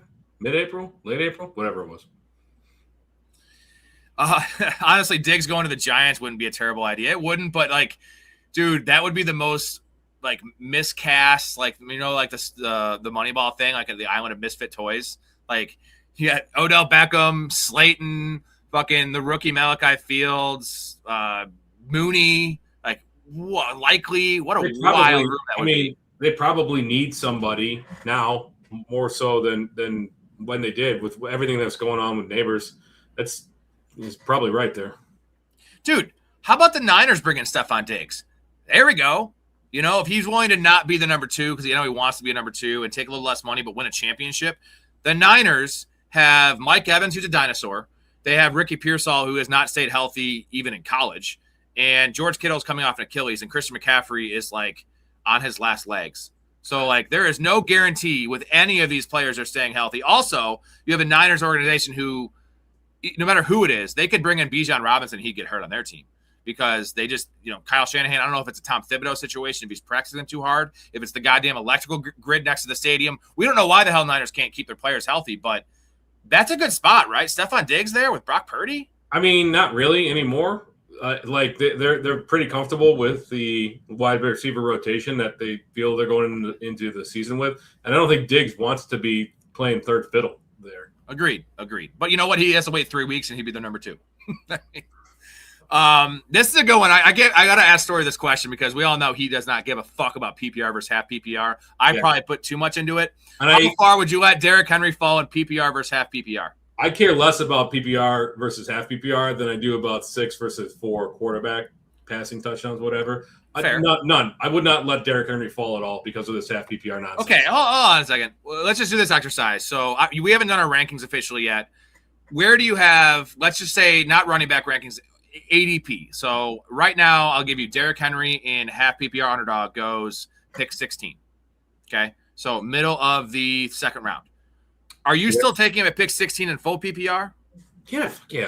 Hell yeah, dude. Where are you taking him in half PPR? Still at pick 16? I'm not adjusting my rankings based on a less than 2 points per game difference. It's not less than 2 points. Derrick Henry catches like 17 balls a year. I don't care. He also gets 16 to 1,800 rushing yards per year and about 16 to 18 touchdowns on the ground per year. he might stumble into a few more touches this year because of Harbaugh being a raging moron last year. All right. So I rarely say this. I have very high respect for you, Storey. There's a reason you're my number one on the show. We love you. You know ball. You're a genius. You have 4 degrees. All these, I'm gonna butter you up before I fucking slice your fucking hamstrings here. Yeah. I'll tell you how I'm drafting. So Underdog is half PPR. DraftKings is full PPR. I take Derrick Henry. I'm comfortable taking Derrick Henry at pick 14 in half PPR because the touchdowns matter so much more. In DraftKings, it's number 20 for me. It's 6 picks difference because Devin Achane, I want Devin Achane in full PPR over Derrick Henry. In half PPR, no way in the hell am I taking Achane over Derrick Henry. That's just wild to me.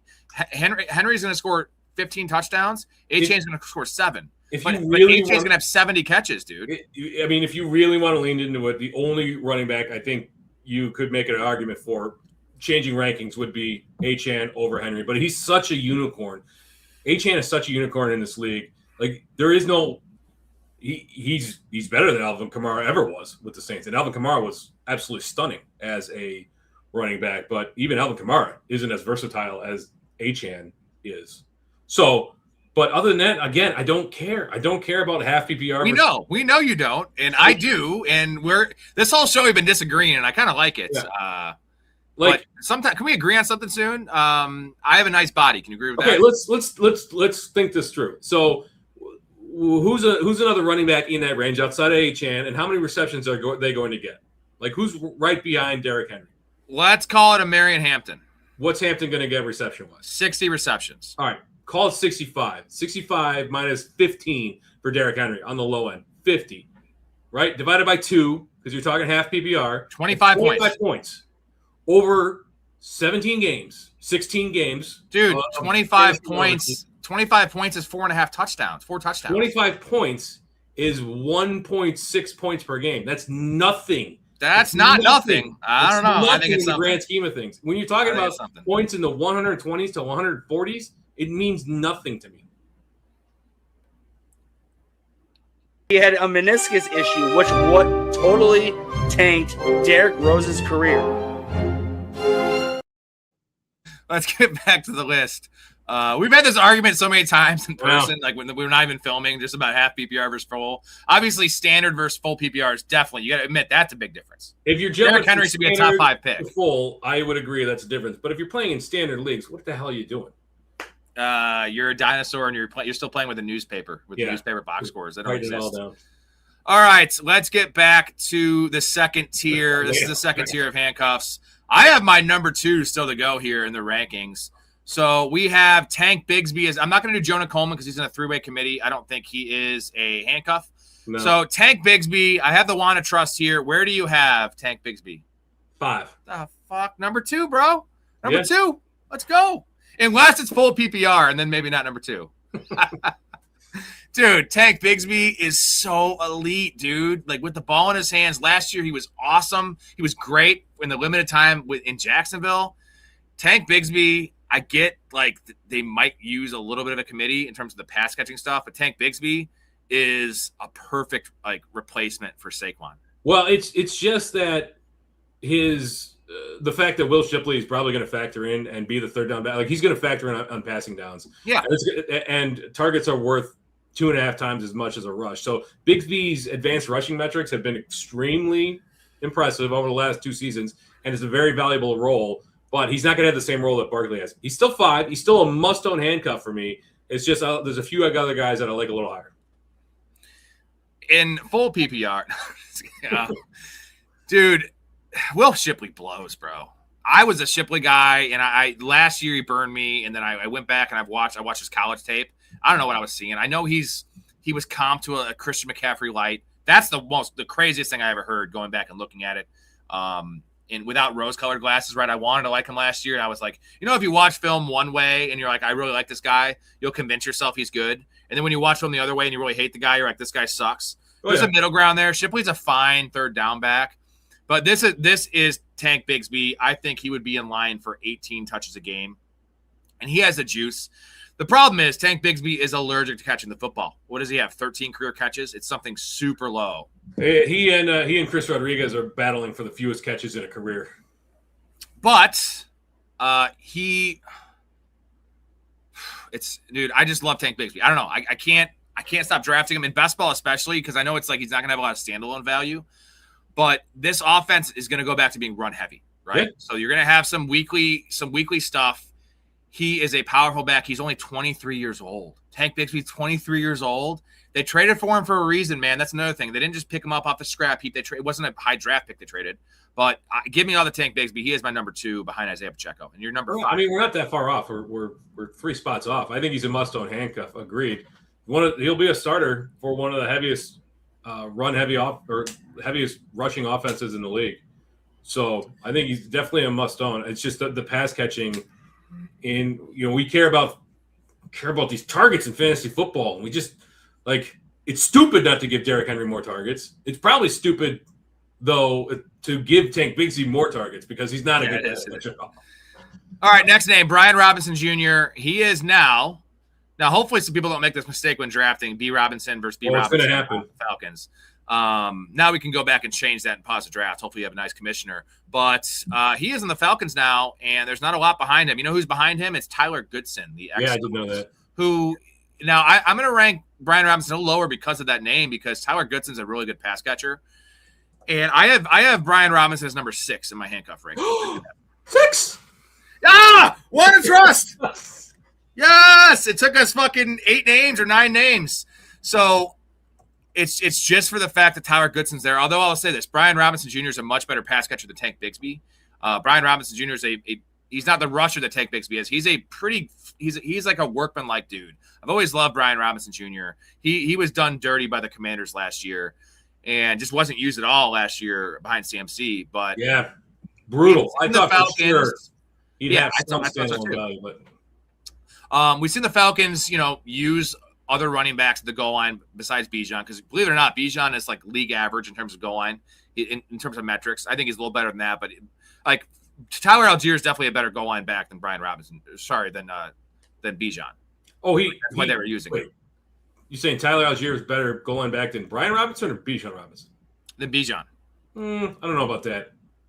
Metrics say that. I'm just saying. I mean, come on, man. His Bijan Robinson's contact balance is the best. I know. Just somehow, that's one of his weaknesses in his game. He's not a bad goal line running back, but Stefanski's there now, so it's a different coaching staff. It is a different coaching staff. Do they give Brian Robinson goal line carries? And that's not the argument. That's not the conversation we're having anyway. The conversation is handcuffs. Number 6. I mean, if he sees similar volume to what we saw with Algier last year, who got 140 carries, 8 touchdowns, right? He didn't catch a ton of passes, but if he gets that's fine with what Brian Robinson brings. If you get similar numbers, he could be more than just a handcuff. The problem is this is probably the year that they advance Bijan Robinson's career. Either way, he's an excellent backup choice. Like one of those top end handcuffs, because that running game is very potent. Now the offense is going to be suspect this year, and I think that's what keeps him from being in the top 5 for me. The offense in and of itself, and the fact that he doesn't catch a ton of passes. He was done dirty, though, by the Commanders. You're 100% right. And then, Shanahan, what are you doing, man? Do you really need to give Christian McCaffrey 425 carries or touches again? Hey, didn't burn him last year. It might burn him this year with more wear and tear on CMC. But let's not forget, Brian Robinson was a pretty good prospect coming out of Alabama. Not quite Najee Harris level, but dude's got some juice. Definitely a good banger. Also, he got shot and he came back from that, unlike Ricky Pearsall. He hasn't been hurt at all. We like Brian Robinson Jr. Want to trust number 6. Let's go on to Braylon Allen. We both love Braylon Allen, the player. He's 250 pounds now. Dude is just jacked and just juiced up. Where do you have Braylon Allen? Not on my list. I have him as honorable mention, and I like Braylon Allen in terms of standalone value, though. I think he's going to score 5 or 6 touchdowns this year behind Breece Hall. But Isaiah Davis is a thing. They love Isaiah Davis. I think Isaiah Davis is one of the most versatile backup running backs in the league. And I think Braylon Allen would probably be the back to own. I think it'd be a 60-40 split, and you're tied to the Jets. It's fine. That's why I have him at 11. I have to mention him because we do love the player. But as long as Isaiah Davis is there, he's going to get the pass catching work. He's a good player. Braylon Allen's a better player, but it's also the Jets, and they're idiots. So that's why he's number 11 for me. Yeah, I'm not really concerned about the injury from last year. Love Braylon Allen as a player. John's going to love this. He helped me win a fantasy championship. Right? He's a young prospect. He's still got I think he's only 23 now. He's super young. Yeah. Super. But he's got an Isaiah Davis problem. And he's got no standalone value because Breece Hall is the workhorse there. He seems very happy, even though they tend to rotate in backs on occasion. So I think it'll be a full-blown committee if Breece Hall goes down, and that is nasty for fantasy work. All right. We have a couple more names to get to. Guys, if we get 15 more likes in this video, if we get 5 more subs in this video, if we get, 21 more Super Chat dollars in this video, or a Patreon sign-up while we're live, we hop in another stream after this and do some underdog best ball. There's a PPR tournament that's super fun. Otherwise, we'll do another about half hour or so on the show, and we have some names to get to, Storey.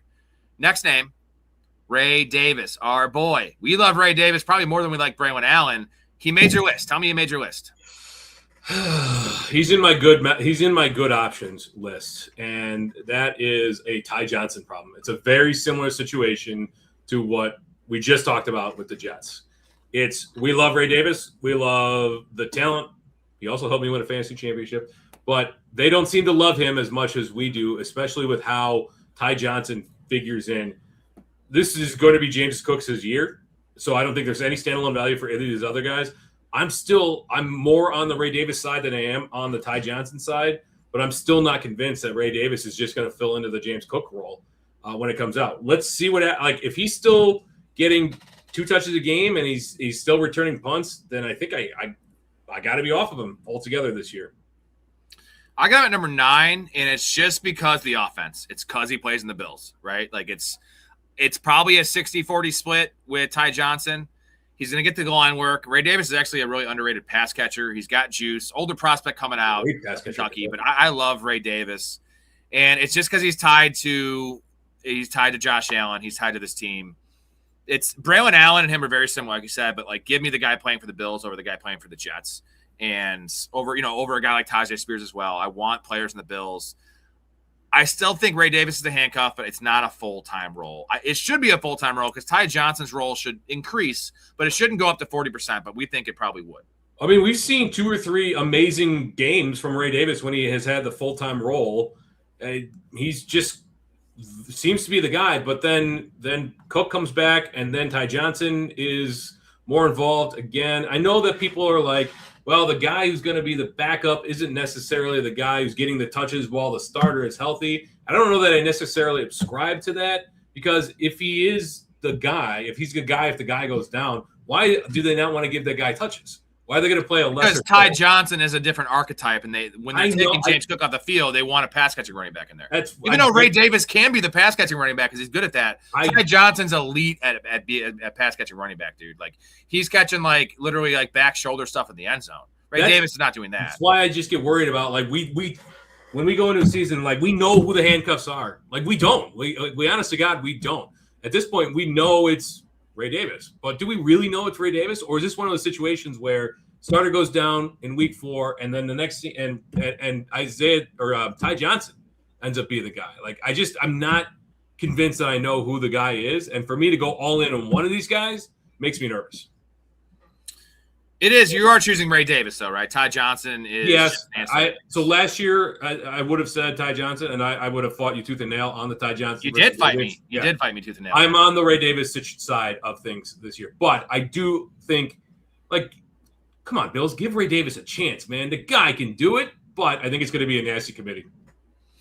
All right, next guy, number 60, it's Mike Washington Jr., a prospect we loved before the Combine. And then I think – the hype of Mike Washington, what he did at the Combine, it kind of brought the field to us, right? And we don't like him any more than what we did before the Combine because we already knew he's a freak athlete. Raw prospect. There, who's behind him on the depth chart? I don't. It is your boy. Wait. Amir Abdullah still there? I don't think so. So It's your boy Dylan Lobby. Dylan Lobby. And then Roman Hemby. That's the guy from Indiana, right? Yeah. Was he undrafted, though, or a 7th round pick? I think he did go undrafted. I'd have to double check that. It was a 7th round pick. Is he a pass catcher? Not really. They rotated backs a lot at Indiana. Yeah. Well, no one caught passes at Indiana because they just didn't throw the running backs, right? Well, they had. I'm just asking you for your Roman Hemby scouting report because I didn't go that deep in terms of stuff for the draft. I watched him a couple times. I don't think he made my top 15.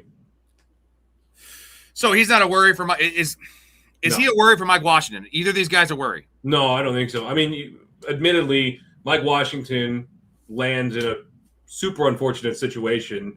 If we wanted to see a breakout from him from the draft, getting drafted behind Ashton Genty, he's not going to take Genty's job, first and foremost. Like, this is Genty's season. And we don't know if he'll have any workload realistically while Genty's healthy. But with that said, if Genty were to miss any time, he could step into a similar bell cow role. Mike Washington is a hell of an athlete. He tested out of control. He was a super producer his last year at Arkansas. Even in a bad offense, I think he's going to hold plenty of standalone value. For me, he's 7 on the list. Wow. I am at 12 because I get that the competition behind him is not very great, but he's a very raw player. And do I envision a world where Genty goes down, which is also a low likelihood because that dude's a monster? He's a monster. Let's just say Genty goes down. Are they going to trust Mike Washington playing 70% of the snaps and having to pass protect for a rookie quarterback? I don't know that they do that. So, like, this is a Braylon Allen situation to me. I think he's going to be involved as an ancillary piece, as an explosive option outside of Ashton Genty getting 20% of the work. But I think they're going to work somebody else in if Genty goes down. And I know that I mentioned the names; they're not very good. But if talk about bringing someone in, this is the ideal situation. And I know we mentioned we wanted him to go to a better spot. The spot we wanted him to go was the Vikings, right? Because he could beat out Jordan Mason, he could beat out Aaron Jones. Yeah. He's not beating out Ashton Genty, guys. 0% chance, 0.0% chance that happens. Yeah, I mean, he didn't get the day 2 draft capital that we were hoping for, but I think he's the clear guy behind Ashton Genty. The situation, though, is Ashton Genty extremely healthy his entire tenure in college, and here in the NFL, looked pretty darn good last year. So you would roster Mike Washington in a deep league as a handcuff, a bench spot stash? Yeah, I would. Okay. Because, this really matters to me. As you know, I'm the handcuff guy, and I love identifying these players. And also, I'm not going to be rostering Tyquan Thornton, okay? I like Tyquan Thornton in best ball, but, like, my last bench spot, I'm going to have, I usually draft receivers heavy, and, I have 4 receivers that are in my starting lineup with flexes, PPR, and then I'll have, 2 bench receivers. And they'll be like the Casey Concepcion, Stephon Diggs, like that range. And then I'm pounding running backs. My whole bench is going to be backup running backs. So you're telling me Mike Washington Jr. is worth – I have number 12 just because I love the player. But I'm, again, a little worried about the potential of them bringing someone else in and not trusting him to be, on the field for pass protection and then valuable snaps. So I should have him on my bench. You think he would be valuable if Genty went down? I do. Yeah, I think he's the clear-cut guy behind Ashton Genty. Because he's free, running back 60. Now we're getting to the point where you can have – this is your last pick, and it's a fine pick. Again, the downside is Ashton Genty's probably not getting hurt. He's going to get a lot of work, so there's a chance. Every running back could roll an ankle or, in redraft, be prepared to drop any one of these guys if the next hot waiver wire comes up. 100%. I have one more list for you. These are really deep names. Let's just gloss through these guys. The Miami situation, again, we don't really want the backup there to A-Chain, but – likelihood of injury is high for A-Chain because he's going to get a lot of touches. He's super small. He stayed healthy in his career, but wouldn't surprise me if they baby him if he has an injury because they're not playing for shit this year. So is it Ollie Gordon for you? Or is it Jalen Wright? No, I think it's still Ollie Gordon, despite that really small burst that we saw from Jalen Wright. I think it's still Ollie Gordon. Ollie Gordon is a really good running back. Let's not forget. It's just Devin A-Chain has a stranglehold on that backfield. But it's not worth rostering, right? We're going to wait to see how it shakes out. Because we need to see how it shakes out in training camp. Again, if Jalen Wright ends up taking that job, problem is Jalen Wright, he's not the biggest guy in the world. Neither is A-Chan, but Wright is probably not a premier running back like we would get from Ollie Gordon. Again, but the other thing is, I don't really want either one of these guys because it's a really bad team. Yeah, you're not getting much besides maybe falling in the end zone, which is going to be really rare there in Miami. Marshawn Lloyd, Green Bay, I've been saying this for months now. They're going to bring someone in, and they haven't done it. If they don't, so I think drafters have this backwards. I think it's Chris Brooks. I don't think it's Marshawn Lloyd.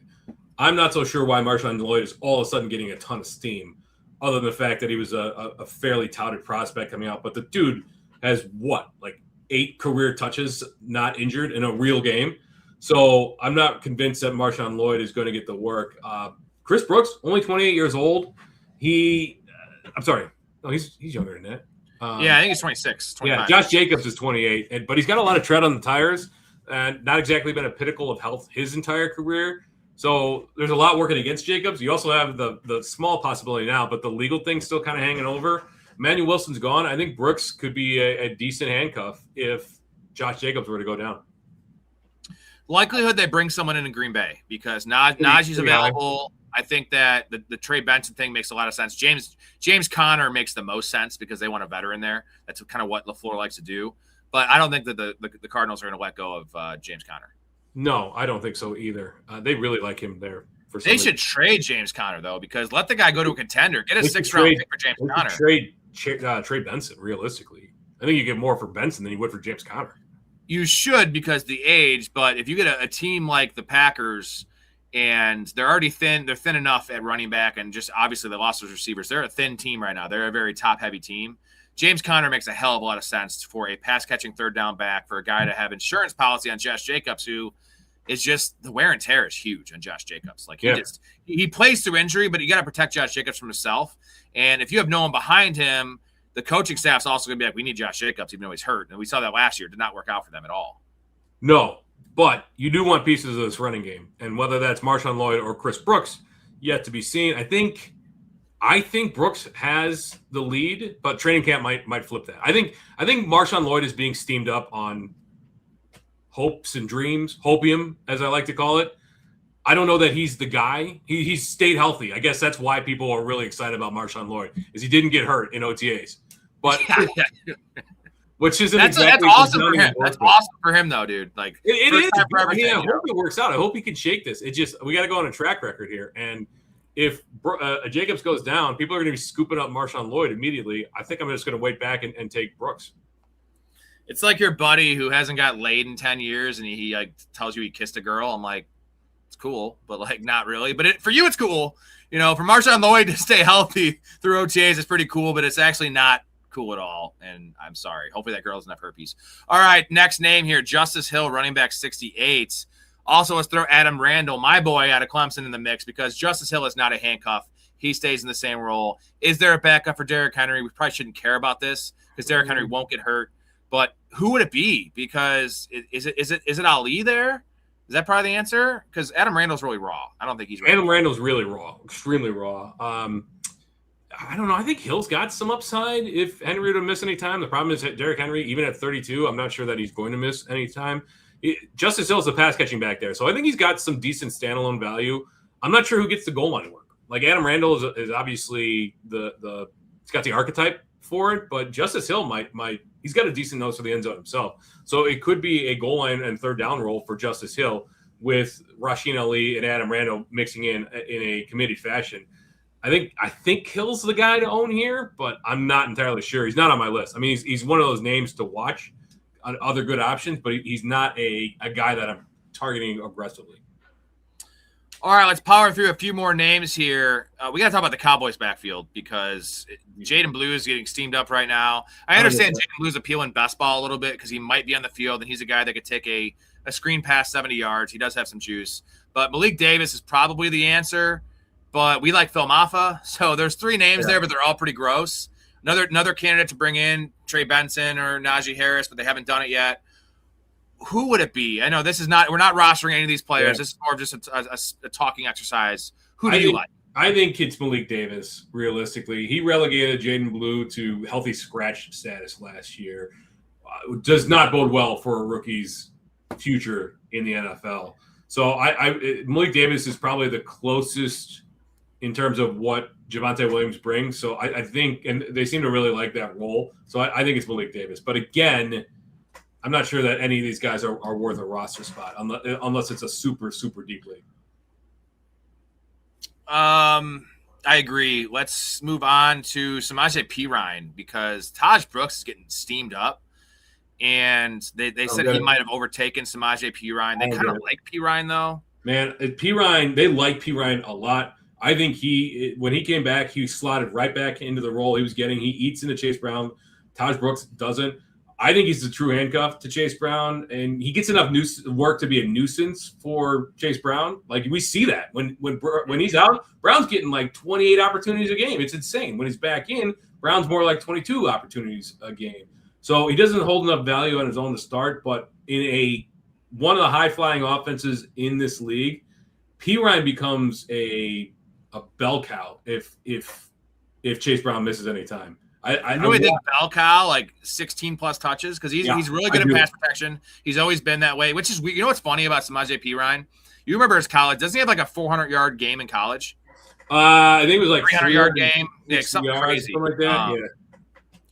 The archetype of player that Perine is, you'd think he'd be like a banger because he's like 6 foot 230, right? He's a monster of a man, but he's actually a pass catching running back. It's like one of the weird archetypes and players in the league, but he's very, very good at being the pass catching running back. He's very trusted in pass protection.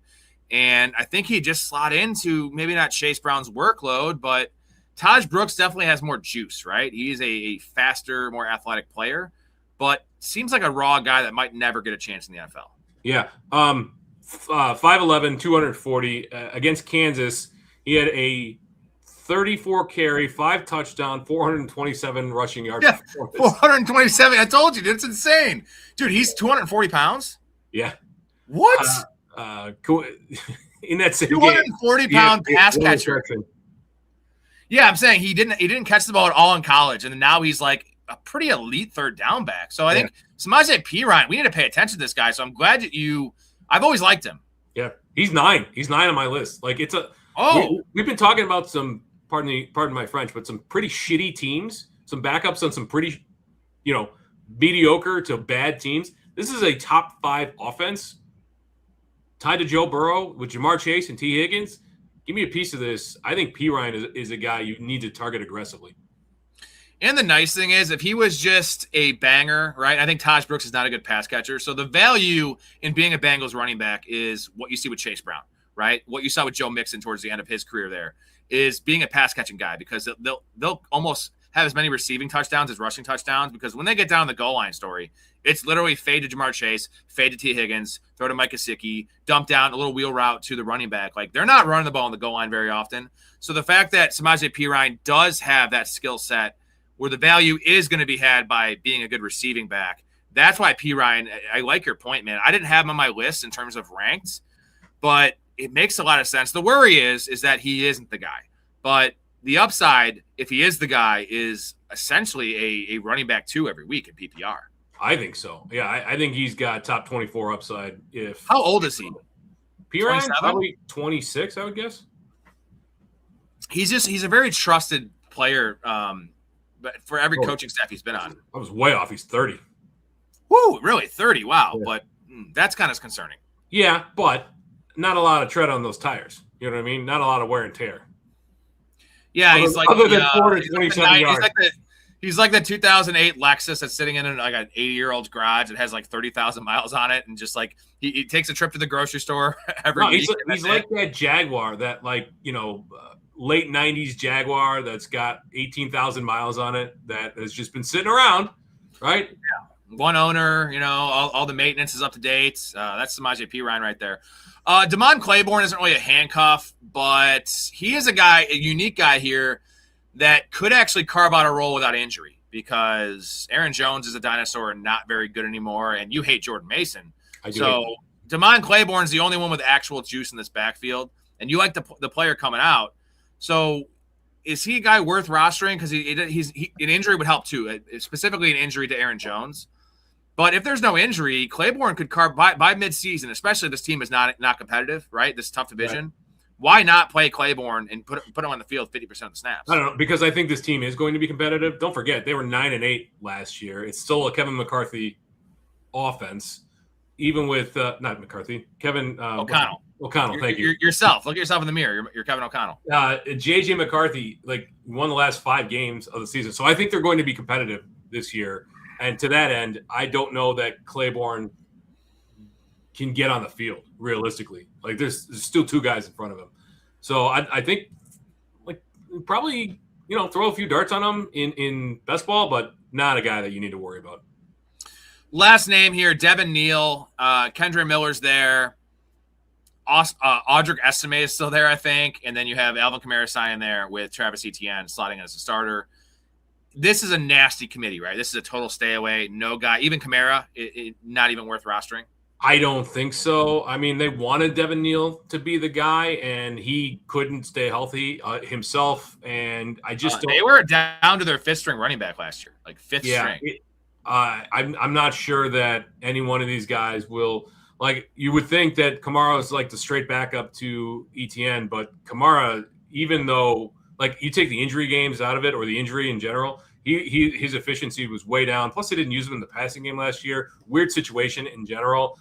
I don't, with Kamara still there, Devin Neal probably not going to have enough value, even if ETN goes down, to be a worthwhile play. Yeah, I've always loved Kendra Miller, but that dude just can't. He would look so good last year too. But I think one more injury with him that he had last year, that's just too many. He is a healthier version of Marshawn Lloyd, which is not saying a lot. Not really. All right, let's get to the last some comments here, guys. 12 more likes. We do a draft. Probably not going to get there.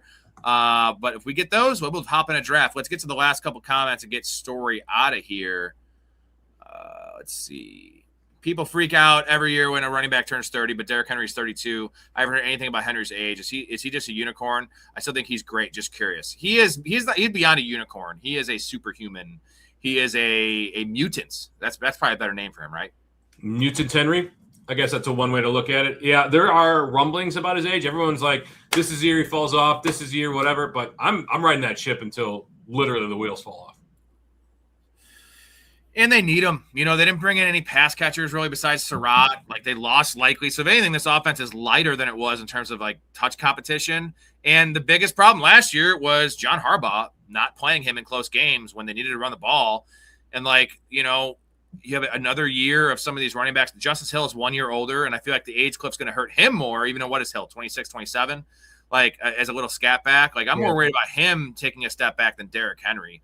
Derrick Henry's film, give me a percentage on prime Derrick Henry. I'm talking about year 3 at Tennessee Derrick Henry compared to what you saw last year. I have a number in my mind. Like, 100% is exactly the same player. Give me your what percentage is Derrick Henry of his prime? 85%?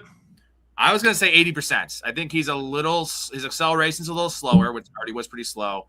And his lateral agility, again, also wasn't great. It's taken a little step back. But those weren't exactly his strengths to begin with. His top-end speed, I feel like, is like 95% what it used to be. His stiff arm's still there. His vision's still there. He's awesome. Dude, there's nobody with better long speed and power in this league than Derrick Henry. And the nice thing is, like, he's getting the goal line touches now that Harbaugh is gone. Like, last year we had to deal with it, and then it bounced back because Harbaugh caught enough flack that he gave Henry all sorts of work in the last few games. But Lamar Jackson doesn't steal a ton of goal line looks anymore. At least we haven't seen that the last 2 years.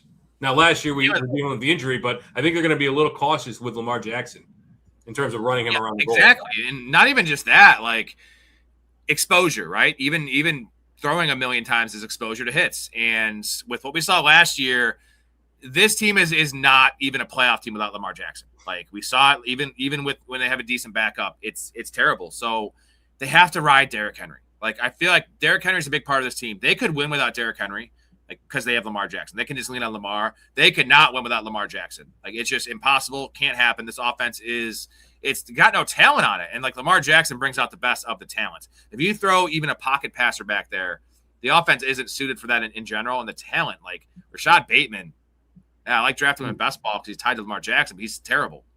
Zay Flowers is awesome, but he's kind of a limited receiver in terms of he's not an X receiver. He's not good in the red zone. Like, Mark Andrews is kind of dusty. Like, they need Lamar Jackson healthy, and the best way to keep him healthy is to ride Derrick Henry. The guy never gets hurt. 25 touches a game, ideally, for Derrick Henry. That's what we need. I would love to see that again this year and watch all the naysayers be like, well, it's going to happen eventually. Well, we'll see. Let's see. Well, that's the same. Like, the fantasy channels that say this, and like when it happens, they take victory laps. But they've been saying it the last 3 years. Meanwhile, all of their followers have not drafted Derrick Henry the last 3 years, and they've all lost a lot of money because they didn't take Derrick Henry at the end of the second round 2 years ago. They weren't taking Derrick Henry in the middle of the second round last year, and they're not going to take Derrick Henry in the middle of the second round this year when we've been doing it. I'm a little softer on Henry this year because the position's really deep, but I'm still going to have, I feel like, above average shares of Derrick Henry. And the nice thing is I think Derrick Henry will fall pretty far this year. I think people have some recency bias about the Baltimore Ravens just based on last year. And the age clip thing, they're going to be like, fuck it, I'm not taking Derrick Henry in the second round, and I'll take him at the 2-3 turn. I'm willing to take him at like pick 16 and half PPR. Actually, no, half PPR. I'll take him at like the 1-2 turn. That's good business. I'll take him in PPR. I don't care. Shut the fuck up. Shamrock says maybe Ray Davis needs a new team. He definitely does. The problem with Ray Davis is he was a 24-year-old rookie. So Ray Davis, he was super old. Right, is he 26 right now? Like he's probably not going to get a big contract, even though he has the ability. But he'll be 27, 28 by the time he does move on.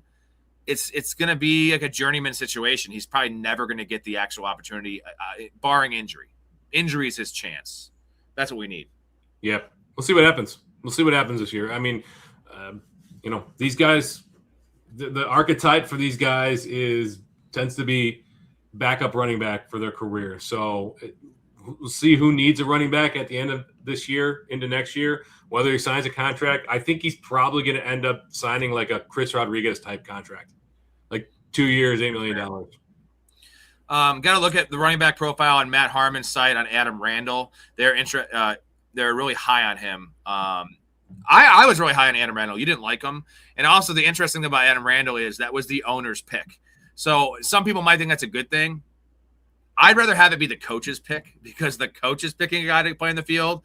Like he's going to get opportunity because the owner likes him. But like at the end of the day, unless it's the Cowboys, unless Jerry Jones is the owner picking you, doesn't really matter. Like I want the coach to hand select my players that I like in fantasy, not the owner. But that's just an interesting tidbit that the owner got. They gave the owner one pick, and he's like, Adam Randall, this guy's huge, and he's a running back, and he's a converted wide receiver. We like him. I love him. You don't like him though. I don't like the production profile. Like I know that he started his career in college with an ACL tear, and he dealt with that off and on. But the fact is, he's got 1 year of relevancy in a 4-year career at Clemson, and it just. He didn't even have a ton of attempts last year. It was well under 200. I would put it around 175 or something like that.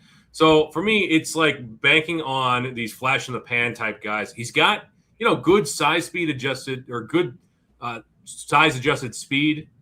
He's a big guy, 6'3", 230. Yeah, 6'3". No, yeah, 6'3", 240, 230. Yeah. But he doesn't have a ton of pass catching under his belt either, so that kind of dings him in fantasy football in general. So for me, it was the lack of college production, the fact that we saw again 1 year and he's a late prospect. I get the appeal, but I don't really see it working in the NFL. I think Adam Randall's much more of a dynasty stash than this year because this is a competitive team. So if Derrick Henry goes down, are they going to rely on a raw prospect that's a converted wide receiver? I know he fits the Derrick Henry mold in terms of body type, and he is a size speed guy, like pretty freaky. But this team would not just be like, give the keys of the car to Adam Randall. I'm the biggest Adam Randall guy, Storey. I've been talking about this dude for a while. Love the kid, love his future. Not going to be relevant this year. Now he might mix in. He would mix in. He has the profile of a guy that can actually be relevant with like 8 touches a game because he can bust some runs and he's a decent receiver. But there's just no way he's even a 1B in this backfield. He would be like the third option. Yeah, and the more I think about it, the more I'm kind of cooling on Justice Hill after this conversation. Like it feels like a 3-headed backfield if Derrick Henry were to go down. Like not one of these guys could step in and do the stuff that Derrick Henry does well. No, and they would kind of change up the running game too. And this is why these conversations are important because it's connecting the dots, right? And we weren't talking about Adam Randall when we talked about Justice Hill. And I think Justice Hill is much more of a Ty Johnson player. This is why I like Ray Davis because Ty Johnson's just not equipped to handle the workload. And I think Ty Johnson's more equipped to handle the workload than Justice Hill is. Justice Hill is literally a third down back and a very good one at that. Well, we saw Ty Davis or Ty Davis? No, Ty Johnson. We saw Ty Johnson carry a decent workload. Can we just compare? Can we just like mold these two together, Ray Davis and Ty Johnson? Then we actually get a real handcuff for James Cook, and we just win leagues with Ty Davis. That would be nice, right? That would be nice. I'm going to do that in my home league when we have stickers. I'm going to make a custom sticker, and it's going to say Ty Davis. Put it on the board and be like, what? I'd be like, I actually own Ty Johnson and Ray Davis, and I get both of their numbers, and I win the league. Melding them together. Yes, let's do it. Let's see. Sean says the thing the past season, a lot of running backs were healthy for the most part. I know all the running backs are overpriced. I feel like the injuries are coming. It's not just last year, Sean. It was the last 2 years. Yeah. And even the 3 years back, they were healthier than normal. But the last 2 years have been like abnormally, like insanely, everyone's staying healthy. Not even missing like 2 games, right? Like usually you have like a couple like high ankle sprains. And there's been no ACLs. We're not rooting for this. No ACLs, no Achilles, but definitely not even like ankle sprains. And these guys are just playing 16 games. Yeah, it's crazy. Like Jonathan Taylor, who has missed several games in his career for ankle injuries, stayed incredibly healthy. I mean, the injuries that we're seeing, you mentioned it. Like usually there's high ankle sprains that take these guys out for 3-4 games. What do we see? We saw snapped bones and snapped tendons last year, right? The big injuries, Zach Charbonnet, that was an ACL. Scatabo, broken, dislocated ankle. Judkins, same situation. Like big injuries that cost these guys the entire season. But we only dealt with a few of them. It's very possible that this pendulum slings back and we start to see injuries. That's why we're having this conversation. That's why we're talking about this show. That's why we have this show. Like I don't think that the league has changed and all of a sudden that they're just staying healthier. It's probably just a weird circumstance that it happened 2 years in a row. The wide receivers have actually been getting hurt the last 2 years at a higher rate than the running backs, which just makes no sense. Like the nature of the positions are just not the same. And usually it's like a 3-to-1 rate of running back injuries versus wide receiver injuries. The fact that it's swung this much, I know we talked about committees being a factor, the defensive formations, a lot more dime and nickel being played, not a lot of heavy packages, and lighter defensive ends, all those things. But bottom line is running backs are very violent positions, a very dangerous position. And now we have a lot of these older running backs that have been staying healthy. Like it's a matter of time. Josh Jacobs. I'm not going to put Derrick Henry's name in there because Derrick Henry is the king. He doesn't get hurt. But Josh Jacobs, CMC, Saquon Barkley, a lot of these guys are old, man. And they are very old and they've been staying healthy and the workloads have piled up, right? It's like it's a cumulative thing too as well. Oh, yeah. I mean, Father Time is undefeated. Like eventually it's coming for Derrick Henry, as much as we don't want to believe it. But no, it's gonna come when he retires. That'd be nice. We'd love to see it. We don't want these guys to fall off a cliff, but when it happens fast. All right, last comments before we get out of here. Derek says, and at what pick does Bowers become a must draft for you? And again, I know you hate the scoring thing. For me, Brock Bowers in PPR is I rate him like so much higher, dude. 120 catch potential.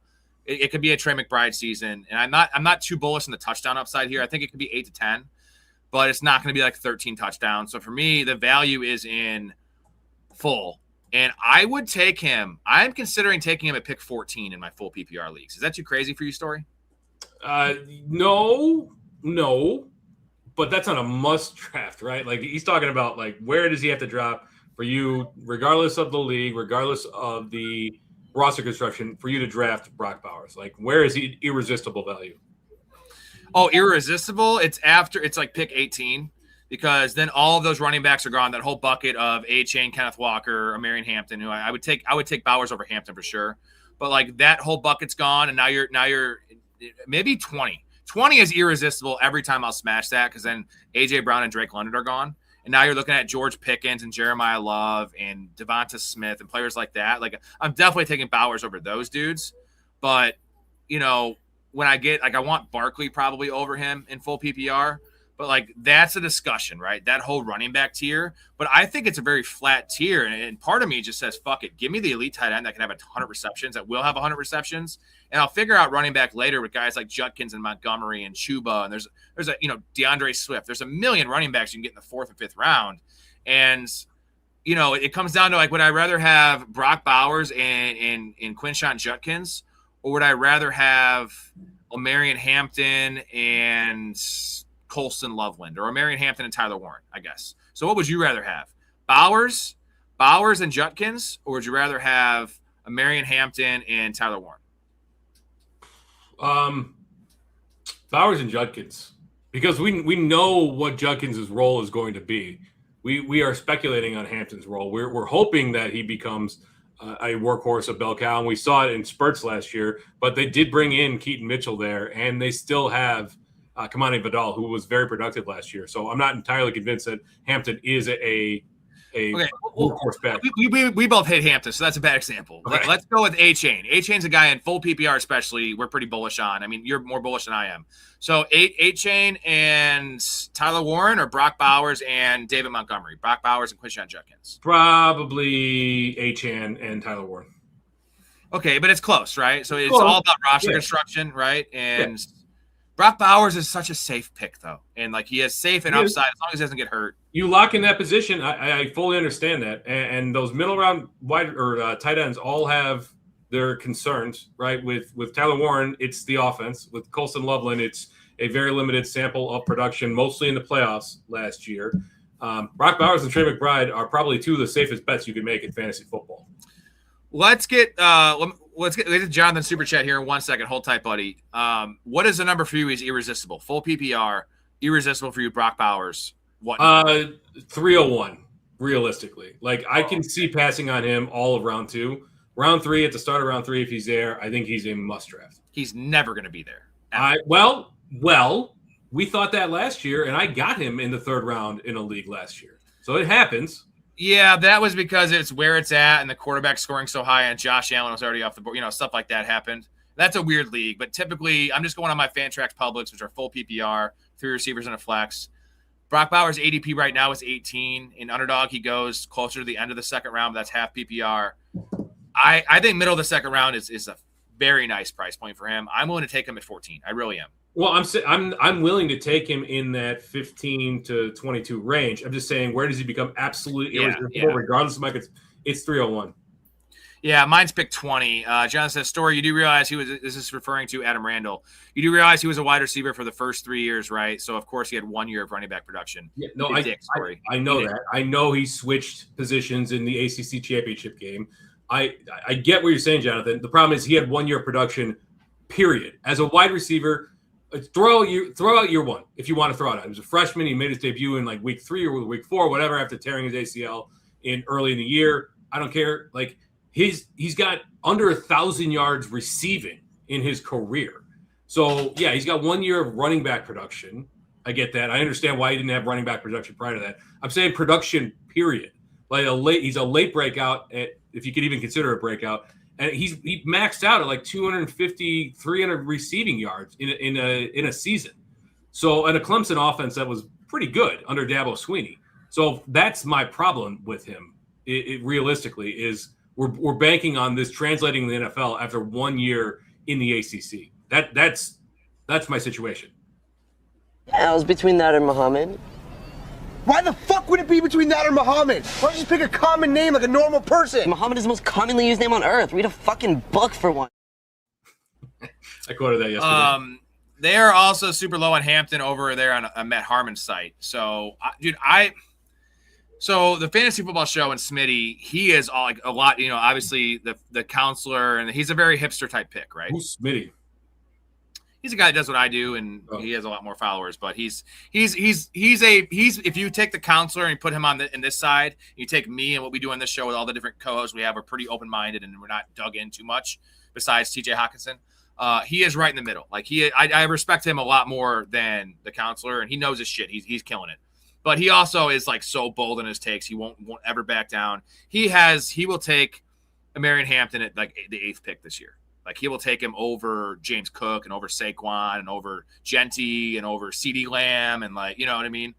And a lot, he's the hipster pick, right? You see the writing on the wall. It's the McDaniels thing. It's tied to this offense. You got a great quarterback. You get everything. And this film was okay last year. Everyone thinks Marion Hampton's like a top 5 running back, and they want to draft him like a top 5 running back, which is insane to me. He was being drafted pretty highly last year, as a rookie. And he looked good before the injury, but when he came back, it was a lot of rotation with Kamani Vidal. This Keaton, if it was just Kamani Vidal, and they're like, okay, Kamani Vidal, we had to rely on you last year. Appreciate everything you've done. Loved your role. But, man, this Keaton Mitchell signing, that really throws things for a loop. I could be very wrong. They could lean very heavily on Amari Hampton. I just have a tough time wrapping my head around it. I know this team wants to run the ball, but they got 3 very capable running backs there. And, like, how good was Raheem Mostert the breakout year in Miami? And I understand that Devin A-Chain, with now what we know about Devin A-Chain, how good he is. Like, he saw the field, right? But like the year that Mostert, wasn't it like 22 touchdowns for Mostert? And they still use Mostert in the committee, and maybe that's because he couldn't stay healthy. But guess what? Hampton got hurt last year. So if Keaton Mitchell gets even like 75% of what HM was getting his rookie year, and I think they're going to play Kamani Vidal at and some third downs, it's probably 60. Would you say 60%, 66% is the average outcome for snap share for Hampton? I put it at 65%. Yeah, that's exactly. That is not enough for a first round pick. Like I know Saquon's getting 70%, 75%. I know it. Like yeah, it's gonna happen. They're not relegating Kamani Vidal to purely backup status. He's still gonna have a role on this team, and they didn't sign Keaton Mitchell for nothing. I understand the appeal of Amari and Hampton, and we know what the athleticism is. What was the injury last year? Was it a shoulder injury that he had? I think it was an ankle. Was it an ankle? I can't remember. He was out for a long time. Yeah, it wasn't a 4-game pup stint. It was a long IR stint. It was a long time. I just think everyone's they're just looking at this with rose-colored glasses, like all upside, right? And he's probably being drafted at his ceiling. Agreed. And like taking over Saquon Barkley, like we just saw Saquon Barkley finish as the #1 running back in fantasy, like break fantasy football, right? With the same team.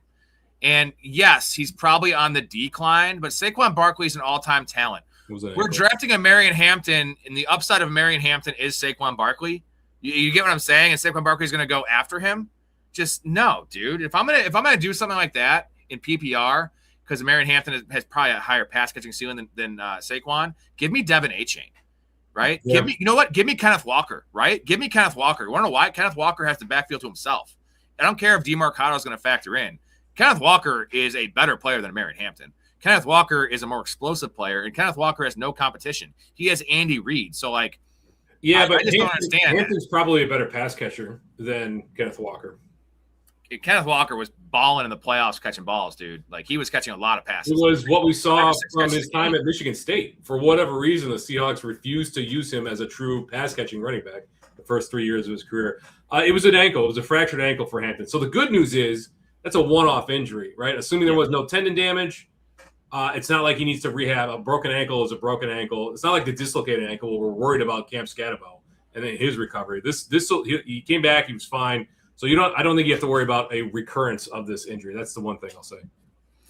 All right, Disbanded says the counselor. He's a cool dude in real life. Do you actually know him, or you? Because I don't think he would be. Maybe you know what he might be, because this might all be just like he's probably a fraud in terms of he's like playing a part, right? He's like a WWE dude who's just like, I'm gonna tell you, this guy's the #1 running back. Draft this rookie. Blah, blah, Probably blah, blah. a lot of these guys tend to play roles like they've got their persona. Like their fantasy persona. Like, what's my persona? I don't know. I don't know that you have a persona. Do you know what I mean by persona? Like these guys. Yeah, no, I know. I'm joking. Like some people don't know me like you. Like, I'm just being me. Yeah. But some people might be. There's no way he's like that in real life. I'm like, come to dinner with me, bro. I would bet that the counselor is not like that in real life. Like, do you know Matt Kelly from they call him the Podfather. Tells the name of that podcast he does. Great radio here. Yeah, you're killing it. You're killing it. He started Player Profiler. Okay. Yeah, Matt Kelly. He's the CEO. He's the guy. He's got a full persona where he yells and he's very boisterous and he's extreme hot takes, et cetera, et cetera. Like Stephen A. Smith. That's a persona. Yeah, I mean, he is kind of an idiot, but he's not like that in real life. But I think the better is Skip everything Bayless. I've read, like, it's strictly a persona. He's not like that kind of person. So I get it. Like, in today's extremely, information overload world, you need to craft this high intensity kind of persona in order to stand out realistically. Or you could just be, I think, us and not really stand out. I think we there's do stand out, but but sincerity as well. 100%. That's what I'm doing around here. Last comment here before we get out of here. Sean says, hot take, Jeremiah Love is going to move up to the 1-2 turn a week before the season starts. So, like, right in the heart of draft season. You think there's a chance here? Because, the rookie love, the rookie hype. I don't know if he's going to play a lot in preseason. I don't think he needs to be hyped up. I think he's undervalued right now at the 2-3 turn. But 1-2 turn would be wild to me. I mean, I don't know that it's necessarily a hot take to say he gets moved up to the 1-2 turn. Like, in terms of when we talk about casual leagues, home leagues, a lot of people love rookies, love the unknown. I think the hot take would be he returns value at that 1-2 turn. I think that'd be a pretty hot take. That probably wouldn't happen because that's where Genty went last year, right? And that's the 1-to-1 comparison. But I think the reason his value is depressed right now is because what happened with Genty last year. Even though this is, again, I'm really high on the Cardinals offense. Relative to the what we saw last year with the Raiders. Like, that was a sinking ship, dude, from day one. Last year was an absolute disaster for them. I think the Cardinals are a disaster as well. But 3 overall, like, you don't draft a guy at 3 overall to not play him, regardless of how the team is doing. Teams don't think like we do, where it's like, all right, we're going to ease him in. He's our rookie. He's our future, et cetera, et cetera. It's like, you're going to get clamoring from the fans to play this guy. He drafted at 3 overall. All right, Storey, great show. Appreciate everybody. Jonathan, Derek, thanks for the supers. We'll see you guys tomorrow night. Tomorrow night, we're just going to draft some best ball, I believe. Tonight's Sunday, right? Tonight is Sunday. Yes. Yeah. So we got to figure out. I'll talk to you, Storey. We have to figure out a segment. We're a couple segments next week. We're getting into the nitty gritty. We have a lot of good stuff. We have a hot take episode coming. Maybe we'll do 2 of a hot take for each person. We have our rankings. We're going to reveal our rankings here in a couple weeks. And we do an awesome show where we have rankings disputes. We reveal our rankings, and I go through and we find our biggest discrepancies. And if I have a guy at running back 8 and you have a running back 15, we yell and argue about them. And in a respectful manner, Storey. Of course. Very respectful to everybody at all times. That's the beauty of this community. 100%. Jay says no draft. It's been a light night. We did not hit any goal. I've been on 4 hours a night or more the last week. So 2 hours and 20 minutes. I think we're going to call it a day here, and that seems like a night off for me. But it was a great show, Storey. You are the GOAT, man. Thanks for all the conversations. Thanks for the supers. Always good to ham it up with you. Derek, thanks as well. We'll see you guys later this week. All right, buddy. Thanks again. We'll talk to you guys tomorrow night. I'll talk to you in the Discord. We'll figure out what's going on tomorrow night and the rest of the week. Thank you again, Storey. Love your life. Stay positive and respect each other. We're out. You just seem like a good dude. I thought I'd see if you want to grab a beer, that's all. I'm glad you called. We get home safe, Pistol. You got it, Jobin. I'm sorry, what? Nothing. Oh, what'd you say? I don't know. You nicknamed me Pistol, and I just called you Jobin. It means nothing. I'm drunk. I'm gonna call a cab. All right, man. You have my number, yeah? I got you stored in my